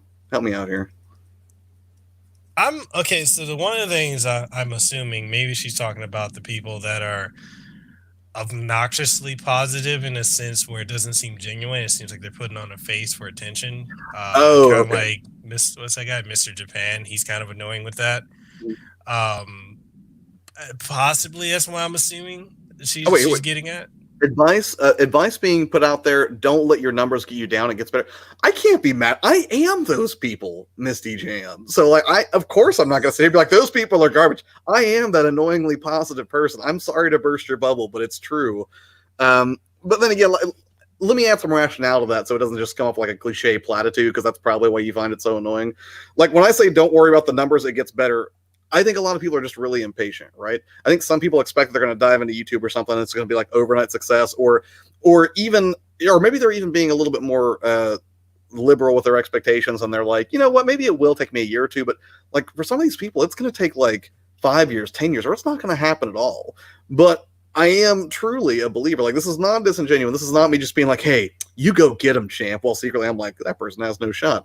What I'm saying is, if you love what you do, like if you love the act of making videos, filming, editing, scripting, uploading, that sense of community you get from engaging with other people, and I'm not making this up. I'm being 100% serious right now. it really is an incredibly rewarding thing. And those are the moments where I get into what I think psychologists refer to as flow, that sense of like literally hours could pass and you don't even notice it because you're so absorbed in what you're doing and you enjoy it so much that the passage of time, it just blinks by. So I understand it's discouraging. And even me, like I would love to maybe to be full-time on YouTube tomorrow. But I also recognize that there's also some benefit to the organic, patient path that's going to get me there. Because some of the challenges that a full-time YouTuber has to face, some of the challenges that Fabian has to face, I'm not ready for yet. Because I know I haven't experienced those kind of knocks you take along the way to get there. So, when it comes to annoying positivity, I think there are some people who maybe over the top. Maybe that's who you're referring to. Maybe it wasn't like a personal shot at me. But I do have friends even now on Twitter who I think take what I say with a grain of salt, or I know that on some level I'm annoying them, and I would love to change, but I just can't because I like being me. If I'm being honest, I think positivity is underrated. She says, or when you put out your frustration out there as a creator, but people come back with, you'll get over it, be positive, look at the bright side. I'll touch on that first. Yeah, sure. I think as a creator, it's okay to acknowledge and admit you're not having a good day. I think there should be a checks and balances with us putting everything out there about what's wrong. I do not think that social media should be a diary in that sense. So I can understand when people are like, okay, it'll get better. Look at the positive side. There's always a positive. There's for whatever negative, there's something to balance it out. You can either be glass half full or half empty. Right. So go ahead. Oh, no, I was just saying, she did clarify here and said it basically makes you feel like your frustrations aren't valid because people say things like, just think happy things. I think I see what you're saying. It's not so much that you're frustrated with the idea of a positive perspective. I think what you're saying is you're frustrated with the idea of somebody who they do offer those sort of platitudes instead of actually taking the time to understand the root of your frustration, and that can feel invalidating. Am I saying that better now, Miss DJM? Like the dismissive people? Yeah, like they're like, yeah. Oh, like when you tell a depressed person, like, just don't be sad. It's like telling someone who's drowning, just like, stop drowning. If that's what you mean, I can see how that would be annoying. Yeah. Like, because to me that can indicate like a complete lack of empathy, where it's not so much that you care about a person's frustration or them feeling bad and want to legitimately help them. You just want them to get out of your face. You just want the conversation to go away because you're just like, oh, just get over it, you'll be fine. I mean, sometimes people need to man up, I guess, but yeah, that would annoy me too. I've had people who tell me before, because I've dealt with anxiety, and they tell you, just don't worry, when it's like that's just not something you can just turn off. So yeah, I would say that if that were the case, I would find it annoying. I don't think it's bad to have a positive outlook or perspective, right? Like on my worst day, I live in America, okay, and America's not, maybe it's not the top tier place that a lot of people think it is, but I can go get a $5 cheeseburger any day of the week. All right, I really appreciate that, knowing there are people in the world who don't know where they're going to sleep tonight. They don't know if they're going to have access to fresh water. So even when on my worst day, it's still a really good day. I'm not saying that I never get sad or anything, but I'm very good at maintaining some self-awareness about where I'm at and how much worse things could be. Could things be better? Yes.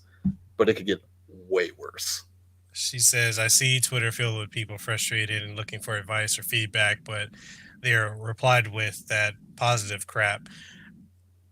I think that touches on the whole lack of empathy for some people. And also, it could also be people who don't know how to deal with people that may be in that mindset. That's a possibility. Yeah. So, I will say, like, and actually that's really good information for me in particular, because I don't want to fall into that trap of being like the guru guy, right? I want to give people actual content, actionable steps that they can take. I'm not very big on, like, just feel better and just trust that everything's going to be okay. Like, that can be a component of it, but I mean, there are things you can physically do, or there are actions you can literally take to try to get yourself closer to that place. And I would hope that, the best advice is back with some sort of practical execution, right? It's not just a touchy-feely, make you feel better for a moment, and then you're kind of still stuck with the same root problem that got you there. Come on now, you know the simple solution is that kumbaya coming to Jesus moment. Hey, I'm Christian, okay? So, I have an unfair advantage in that regard. Oh man. But I also don't get bent out of shape whenever like my atheist friends are like I have atheist friends who will be like, Jesus is dumb, but like I don't flip out or anything. Yeah, it's not apathy. I just I'm the same way. Yeah.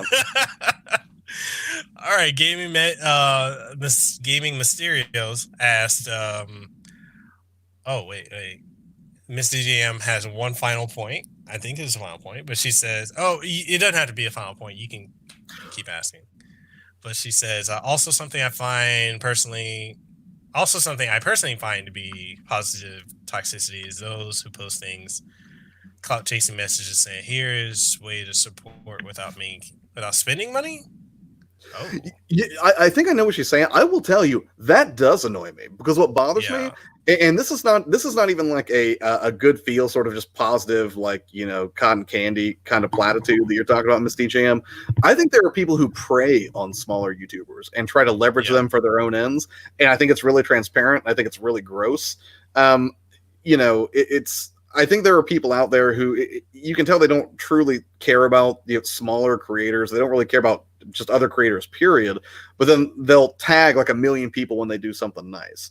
And to me, like if you're turning this quote selfless act you just did, like whether that was like showcasing some other creator on a video you did or whatever it is, but then you're tagging 40 people like, hey everyone, look how pious and amazing I am, like it kind of defeats the purpose, right? There are more subtle ways that you can be supportive of people, without trying to pump yourself up, I guess.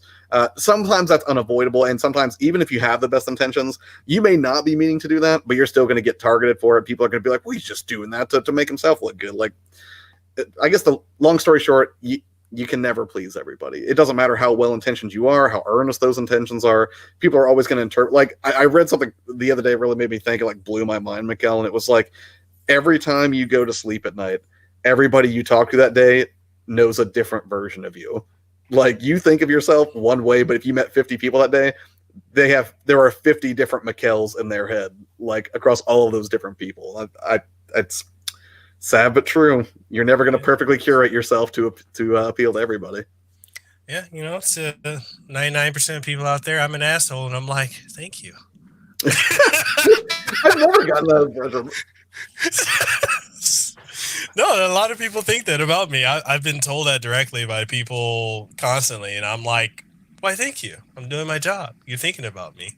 Well, yeah, I mean, what is it? What is it, like Captain Shaq? I was like, you're the worst pirate I've ever heard of. I was like, but you have heard of me.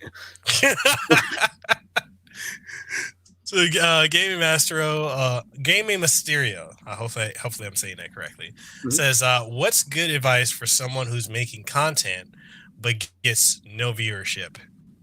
How are you marketing yourself? Well, yeah, I would say, how are you marketing yourself? And one, like, what do you want? Yeah. Like, what's and when I say that, like, people think I'm being like abstract. I mean, at your most basic level, do you want money? Do you want views just so you feel popular? Do you want fame? Do you want to connect with people? Do you want to raise awareness about a social cause or something? Like, there's no wrong answer. If you want to be rich and famous, go get it, buddy. I'm rooting for you. But at least be honest about what you want. Because I think when people aren't honest about what they want, then they start clouding their tactics to get there. So if in my head I want to be super famous, but the people are like, hey, what do you want? You're like, oh, I don't know. I just want to put out good stuff, but you want to be famous. Then you're going to cloud up your own tactics to get to the thing that you want at the core of your being. But at least be able to be honest with yourself about what that is, because that way you can figure out if you're using tactics to get you there. Because, if I'm not honest about wanting money, then I'm not going to take smart steps to start cultivating revenue streams for, to monetize my content, for example. Exactly. I couldn't say it any better. Oh, I mean, it's, because it is weird. Like, I don't think there's any way to get around. Like, there is a certain amount of ego associated with putting yourself out on YouTube, right? You are essentially, even if you're, like the most humble, down to earth dude ever, you're still saying, like, you should watch me because I'm good enough at, being on camera or talking that I'm worth your time. Like, even if you're not like overtly like arrogant or something like that, there is at least a part of you that has to have some ego to pursue the kind of creative avenue that puts you in front of people, you know, all the time, whether it's in live streams or constant videos you put out or whatever.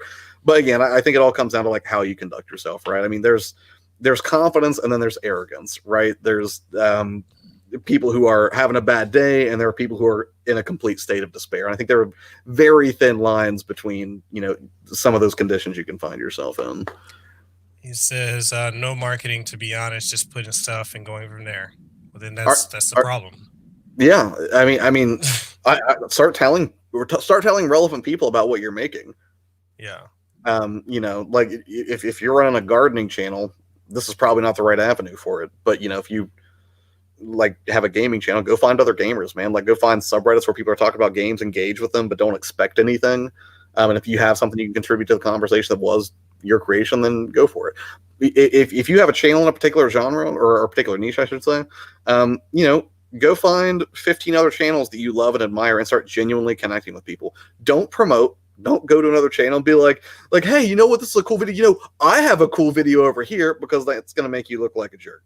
Just go there and genuinely interact with people that you really enjoy. If you don't really enjoy it, don't hang out there. Go keep trying until you find one that you do. And over time, you'll get to know more people, and more people will just be naturally curious about you as you say, you know, funny, insightful, or helpful things on other people's channels. Like you'll get some organic growth there.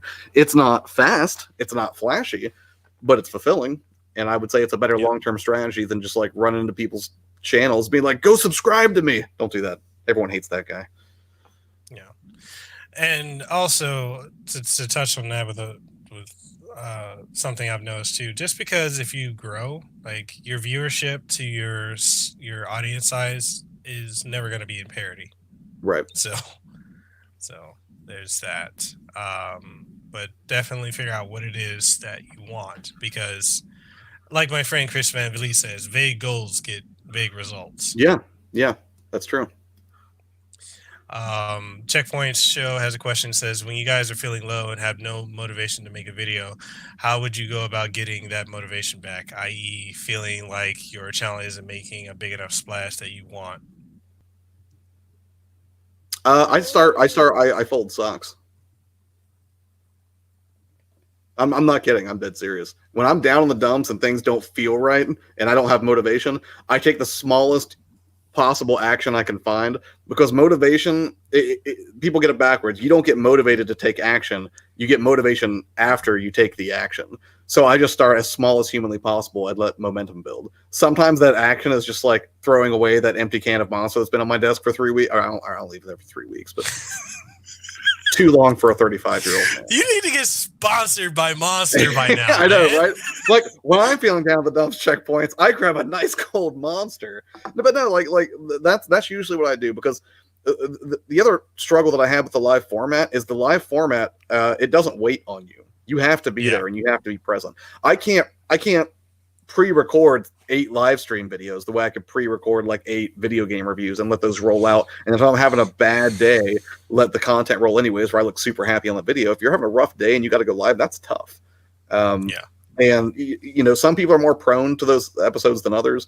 You know, my anxiety can sometimes put me in a weird funk where it's just like I feel like I don't want to do anything, despite how much I love the process of making videos or jumping on live streams and whatnot. But when I feel that way, I start taking action for 2 reasons. One, motivation results from action. So if I start doing simple stuff like I'll fold socks, I'll put laundry away, I'll dust a countertop. And then slowly I start kind of getting in the rhythm of action. Then I start getting emboldened, because it's like there's like this loop in your brain, right? Every time you successfully do something, the reward center of your brain's going to light up and it feels good, and then you want more of it. So then you start trying to tackle bigger things. Another thing I do is like when that seems too daunting, because I've been in a position where I'm like, yeah, I know taking action feels good, but I'm just too tired, or I'm too sad, or I'm too lazy, or whatever it is to do it. I trick myself. And the way I do it is I set a timer on my watch for 5 minutes, and I'm like, just be productive for 5 minutes. Just 5 minutes, and then you can screw around the whole rest of the day. You can eat a family-sized bag of Twizzlers for dinner. You can sit in your underwear and watch that Scrubs marathon you've been putting off. Just 5 minutes. And without fail, every time I give myself some arbitrary time limit, I always exceed it, and I always start snapping back into who I am. The other thing, too, is I would say don't put pressure on yourself. Talk to somebody who delights and amazes you and is an encouraging portion of your life, call your mom, see how she's doing, tell her you love her. That's always a nice thing to do. Or hit up a good friend, go get some coffee. Don't focus on it so hard. Or if you have a pet, play with your pet. Play with your pet. Great for your stress levels. But yeah, for me, the socks thing is my immediate go-to. I don't know why I always use socks as a very specific example. I just like folding them into a fuzzy ball. Feels nice. Yeah, I think for me, what I do is I either play with my cat, or I just do something else productive that I put off. Like, right. For the umpteenth time, I need to do dishes. Sure. Because I'm bad at doing dishes. My wife usually does it. So I mean, she's like, "Can you for once just wash the dishes?" Yes, Lehua. like, oh, okay. Like this house is a prison. So I'll just go and do that, and then when I do that and I get to focus on something else, I can come back to whatever it is I was trying to do with a video or just content in general with a fresh pair of eyes and perspective. That's just how it is for me. Yeah. I think trying to force it when it's not there, I don't know if that's good. Sometimes you have to, like if you have an embargo and you have to get something out, that can be tough. I'd say in that case just push through it. But if it's not urgent, then let's see, Miss DJM, she has a question for you. Where'd it go? So for your player 2, how do you approach people you want to collaborate with? On the flip side, how do you decide if you want to collab with someone who reaches out to you? Ooh, those are both great questions. I like that. I think I did a couple of videos on this, and I know I've live streamed about it, but in terms of approaching people I want to collaborate with, it's weird because I actually have trouble with this. I especially have trouble reaching out to larger YouTubers, and I think it's a byproduct of the imposter syndrome thing that I briefly touched on earlier. Like that's how my anxiety works. It's so much so that I talked to Riff from Pixel Game Squad, which Pixel Game Squad is amazing. Like they're all a bunch of sweethearts, but Riff in particular, I got to talk to him briefly at E3, ran into him just randomly on the E3 floor, which was great. And then I got to talk to him for longer at the Southeast Game Exchange, right? And one of the things I asked him, I was like, hey man, I was like, congrats on your success, because those guys like blew up in terms of popularity. And I was like, do you have any advice for me on how to talk to larger YouTubers or how to approach them without looking like a jerk? Because that's something I struggle with. And he was, very sweet, very down to earth dude. And he was like, I don't really think you're going to have trouble with it. He was like, just be genuine and don't make everything sound like it's a pitch, right? Because they get pitched stuff all day long, if not directly by other content creators that are trying to collaborate, then probably by like businesses or other people want to send them products and everything. Like, just be chill in your execution. Now, how I would personally approach people, usually it's not intimidating for me, for most of the people that are known to me in my own sphere. Like I would have no hesitation about just like hitting up Mekel and be like, hey man, you want to do this video? Or like Russ Lyman or any of the people I've hung out with, and like Fabian or Adrian. Actually, I got to talk to Adrian about a PS. Never mind, I don't want to spoil it. There's a collaboration that starts with PS, and that's all I'll say. But my approach is just to do so in just a genuine, chill way, and like find the thing that brings them benefit. Like I don't necessarily go into a collaboration only because I'm like, ooh, I want to get into some of that sweet subscriber base that Mekel has or whatever. No, for me, it's like, can I bring something of benefit to the other person to collaborate? Because that's really the only reason you should do a collaboration, right? Is if both parties benefit in some way. If my strengths balance your weaknesses and vice versa, that's a very peanut butter chocolate situation, right? Like I may not be the best production artist in the world, but I may be able to, speak in a coherent way that brings value to your audience. On the flip side, you may have tremendous production artist abilities, but you couldn't talk your way out of a paper bag. So when those things come together, I think it's easier to approach someone for collaboration when you can see the obvious benefit to both parties, and just be chill about it, genuine, don't oversell. And wait, what's the second part of that question? I lost it. How do I decide who to collaborate with? If someone reaches out to me, if they're an unknown quantity, that's a hard pass. I've had people hit me up, they're like, let's collaborate. I'm like, absolutely not. I don't even know you. But if I know you a little bit, I start looking at things like, does the collaboration make sense? Is there obvious crossover in our audiences where it makes sense for me to collaborate with you? I'll also dig into your history a little bit. I'll look and see who you are on social media. Like, I had a dude pop on in one of my streams, and he chatted a little bit. He's a nice guy, and then he messaged me on Twitter. He was like, "Hey, man, I think we should work together on a video. I've seen your audience. I think you and I have a lot of the same goals and aspirations. We have very similar content." It was a very professional sounding message. And I was like, all right, well, this is interesting. I'll go check this guy out. And I went to his channel, and his channel was 90% weed stuff. I'm not saying I have a problem with weed. I'm saying that my channel clearly is a more family-friendly focused channel that's predominantly video games. So to look at my channel and then look at your own channel, which again is 90% like, what are the best bongs of 2018? And be like, you and I have a lot in common. That's a bit of a stretch. We both like video games, but I don't think that would be a good fit for my audience. So usually what I look for is like, are you honest? Do you come off sleazy? Do you make cool stuff? I don't care if you have like 10 subscribers or 10 million. If you're a good dude or good lady dude and you make cool stuff and there's something fun we can work on together, I'm down. I'm down to talk about it. You're stoner too. You're stoner, right? I'm gonna change my name like every 420. I'll be that guy. Oh my god. Oh man, amazing, Tyler. You should talk to them. They're delightful. So, Tylord asked, do you guys ever not feel like playing video games? I just played through Skies of Arcadia, and now I don't feel like any other game can live up to the experience. Ooh. So yes. Do you mean like, do I ever have times where I just don't feel like playing games? Or do you mean, is there ever a time when there's a title that's so momentous that I'm just like, that's the end? There are no peaks beyond this. Like, I've ascended to gaming Valhalla. Where do you go from here? Is that what you mean? Yeah, I need a little bit more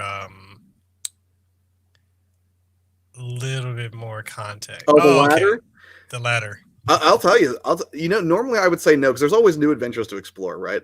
But I'll tell you what, The Last of Us put a hurting on me. I finished The Last of Us, and I was like, literally every other game in my collection looked less appealing. I'm like, how do you top that? I would occasionally that does happen. Yes, it's rare, but it happens. And The Last of Us is the best example I could think of. I think the last game to do that to me was Yakuza 6. Just because every Yakuza game, I got so emotionally attached to Kiryu as a character that by the end of Yakuza 6 was his last story, which is the last game featuring him. Mm. It just got to a point for me, like I was like, I'm looking for other characters in games that touch me the way the Kiryu has, and you journey with him from when he was 20 years old up until he's like 48 years old. So his journey was touching, right? And so for me, I guess you could call that kind of like a slight video game depression, like in the sense of that. So I like when you get finish that. marathoning a great Netflix series or something. Yeah. So. You guys have any more questions? If not, we can go ahead and we can start the wrap up. We can take probably one or two more questions if you guys have any. But I really definitely want to get some feedback from you guys. Did you guys enjoy this episode? Do you guys enjoy the live format? This is the second live podcast I've done this year. I used to do them all the time, but I've switched up to pre-recorded, and I've noticed the engagement's a lot better. People seem to enjoy the live format. Also, I should tell you, Mekel, I was only half joking when I retweeted this, and I said I'm going to steal his ideas for my own. I'm dead serious. I'm stealing lots of this because I had said one of the things I wanted to do was start bringing creators over onto my channel. You can come too, obviously, since I'm stealing a lot of this visual format. But because I that's one of the things I want to do is like a for the informative, inspirational, or encouraging kind of content that I like to make over there, was I was like, why don't I just do a very chill, like barely even an interview, but just like hang out with other people in the gaming space who, like maybe I haven't talked to, like Tark Scotland. I love Tark Scotland. He makes incredible content. He's incredibly witty on Twitter. And I've never gotten to really talk to him for a discernible amount of time, aside from a few DM exchanges. But I would love to have that dude on the show. Yeah, definitely. And sorry in advance for taking some of this. Hey, so long as I get the royalty fees, I'll give you full credit. I'll put like a nice splash screen. Like most of this visual design was stolen from Mekel Kasanova. Oh man, no, I've had a great time having you on the show, and I know we went a little Thank you for longer than having me. what we expected. I guess they don't have any more questions, so we can go ahead and start the wrap up, man. What is some things you got in the God, I can't talk today. Sounds like you need a Um, monster, Mekel. I know I'm fiending Mental for one. clarity. So, what are some projects you have in the works, and what's some things you want to leave the audience with? Projects I have in the works right now is I'm trying to really. It's not so much a project so much as a challenge that I'm working through, and that's this. I am going to go back to live streaming every weekday morning at 8 a.m. and it's probably going to go back and forth between, like helpful, encouraging stuff, and and then also just raw video game content. Where I'll just do fun stuff, like like I said, what was the first Zelda game you ever played? Things where we can basically just get in the middle of discussion, since a lot of the people who respond to that poll seem to like the real-time discussion as much as the content itself. So I'm going to try to provide stuff that caters to both in a fairly regular way. So that's something I'm trying to do now. For pre-produced videos, things that are coming up, really it's going to be a combination of more in-depth tips videos, because one of the things that I found that was a deficiency of the live format is if I want to go on at length about like, oh, here's how to optimize OBS for live streaming for your games or something, I can't really do a whole lot of like, it's not as efficient as doing like a screencast or something where I can show people individual nuanced information about like the options you need to check on. So it'll be basically live streams in the mornings, and then in the evenings it's going to be multiplayer stream is still on Wednesdays. And then I'll probably do on Tuesdays and Thursdays when pre-produced content is going to drop. And then Sundays, right now, for the foreseeable future, I'm doing story time Sunday, where it's like we play a game that has a deep and fulfilling narrative, and then we all play together as like a choose-your-own-adventure book. So everyone decided they wanted to see The Witcher 3 played to completion. That may be a 3-year project for me to finish The Witcher 3 because it's such a big game. But it's fun because everyone kind of jumps in, and then we make moral and ethical decisions together, like should Geralt, or should Geralt kill the demon, or should Geralt turn the demon into a horrible horse that terrorizes the countryside? And we all made horrible decisions together. But yeah, like, so that's some of the content that's going to be up on the channel. Other projects that I'm working on, honestly, if you guys want to check out that podcast, I would love some feedback. I mean, the best thing that you could do if you want to see more is just to hit me up on Twitter, shoot me a DM. I'll say howdy. But if you want to check out the podcast, I would be curious to see, because I'm assuming a lot of your audience is more familiar with the podcast format than mine would be. Do you think that's a fair statement, Mekel? It's pretty accurate. Because if that's the case, you guys would probably be a better judge of what you think I'm doing with this podcast just as an experiment. I will tell you it's an incredibly verbose thing where I talk about Death Stranding if you want to check it out here. But that's where you can find the episode. And it was just like a one-off. I just did it for fun because it was creatively fulfilling. But if you guys like it, I would love some feedback on Twitter if you wouldn't mind. That would be great. Yeah, I say keep going with it. I know your feelings on it, but it's you're slightly biased, right? I am biased. Slightly. Chosen Rebel says, how do you get through the live streams how do you get or do?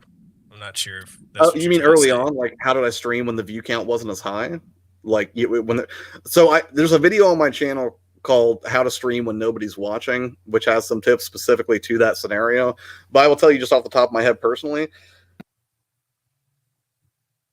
you always have an audience of one, and that is yourself. So if you can enjoy spending that time with yourself, and if you play games that you enjoy, it's never a loss. And actually, it's a huge advantage. If you don't have any eyes on you, then you can practice your delivery with very little risk of feeling like you're going to freak out if you bomb really hard or if you stumble over your words and can't figure out what to say. I would practice the art of talking to yourself at great length, because one of the biggest challenge I think most streamers face is, even if they have the audience, they don't necessarily have the chops to continually engage them over and over, because it's a real struggle to divide your attention between playing a game and doing that well, and also keeping track of people in chat and establishing a meaningful dialogue with them. I would just get in the habit of talking to myself constantly, even if you have 0 viewers. Like, as long as you're having a good time, and as long as you can talk effectively forever, I mean, you'll be in a better position, or you'll be better prepared when you do see those viewers start showing up. And the more consistent you are, the more likely it is that they will. Mm-hmm. I just sent you something, Josh. It's coming next year. Oh, that's crazy. That's awesome. When's that happening? We're shooting for probably February or March. Nice. Well, you tell that person I said howdy. If you want to co-host, you could always do that too. Yeah, I'm 200% on board with that idea. That's a big yes. So, if there's no other questions, we'll go ahead and wrap it up. And it's a big yes, Mekel. I just want to be emphatic. Sorry, go on. No, I really can't think of anyone else. If I were to have a co-host, you'd be my first guest. Cool. To do that with. But so with that being said, I guess we have no further questions. Seems like everyone enjoyed the show. I have to ask you my final question. Did you have fun? Me? Yes. Yeah, dude, I had a super good time. Are you kidding me? You were just like don't censor yourself in the slightest. You just talk as much as you want to. Like, I never get that kind of permission. So having somebody explicitly tell me like, hey, listen up, like, chattering crackhead, you just go on at length and no one's going to stop you. That feels great. It's very liberating. So yeah, awesome time, dude. Thank you for having me. I appreciate the invite. I know, and hopefully when we do this again, it doesn't take.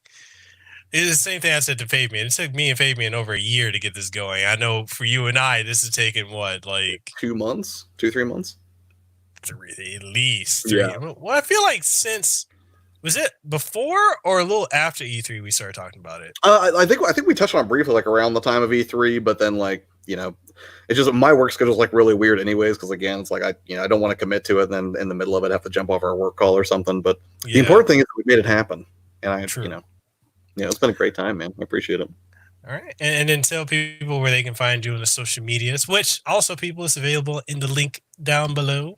Yes, it's twitter.com/itsyourplayer2, because somebody else who doesn't even use Twitter anymore had your player too, so I didn't get my actual name, but that's okay. That's the best place to find me. Twitter is where it's at for me. Like, DM me there. If you go to my channel, if you look at the content and make sure it's right for you, and if you think it's content that appeals to your interest, if you're like, yeah, this dude does film good unboxing, if you're like, yeah, this dude does have legitimate tips on how to stream when no one's watching, please subscribe if you think it makes sense for you. If not, no hard feelings. But if you do want to talk, or maybe you don't even want to subscribe to the content, maybe you just want to be like, hey, can I bounce some ideas off you or something? Please feel free to hit me up. Seriously, like, DMs are open. Just hit me up on Twitter, or my email's in the about section. It's just get@yourplayer2.com. Happy to talk to you. Like, I want you to make amazing stuff. That is my life's purpose. So thank you for your time today. Yeah. And guys, you'll be able to catch this episode of the podcast not only here on YouTube. I'm going to re-upload it with the intro and outro as well.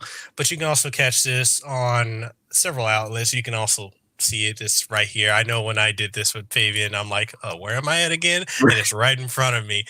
You can catch this on Apple Podcasts, Google Podcasts, Spotify, Stitcher, TuneIn Radio, iHeartRadio, Pandora Radio, YouTube, Twitch to an extent. I'm probably going to get rid of Twitch, but it's also coming soon to Podcast One, which is already on the beta platform that they have, which is Launchpad DM, which is, if you're a podcaster and you're looking for a lot of exposure, Podcast One takes care of you on Launchpad One, and it's free.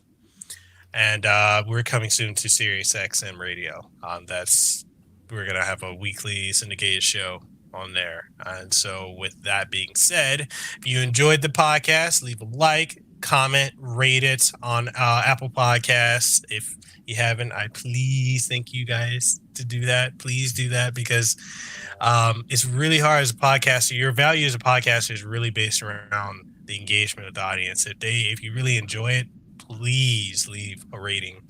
It can be as short as, hey, I enjoyed it. 5 stars, 4 stars, 3 stars, whatever. Or I didn't enjoy it, and just say why. Engagement, positive and negative, either one works. And with that being said, this is Mekel Kasanova. This is Josh, your player too, Mekel Kasanova, on air, the Kasanova Podcast, the #1 podcast in Hawaii. We are signing out. You guys have a good one.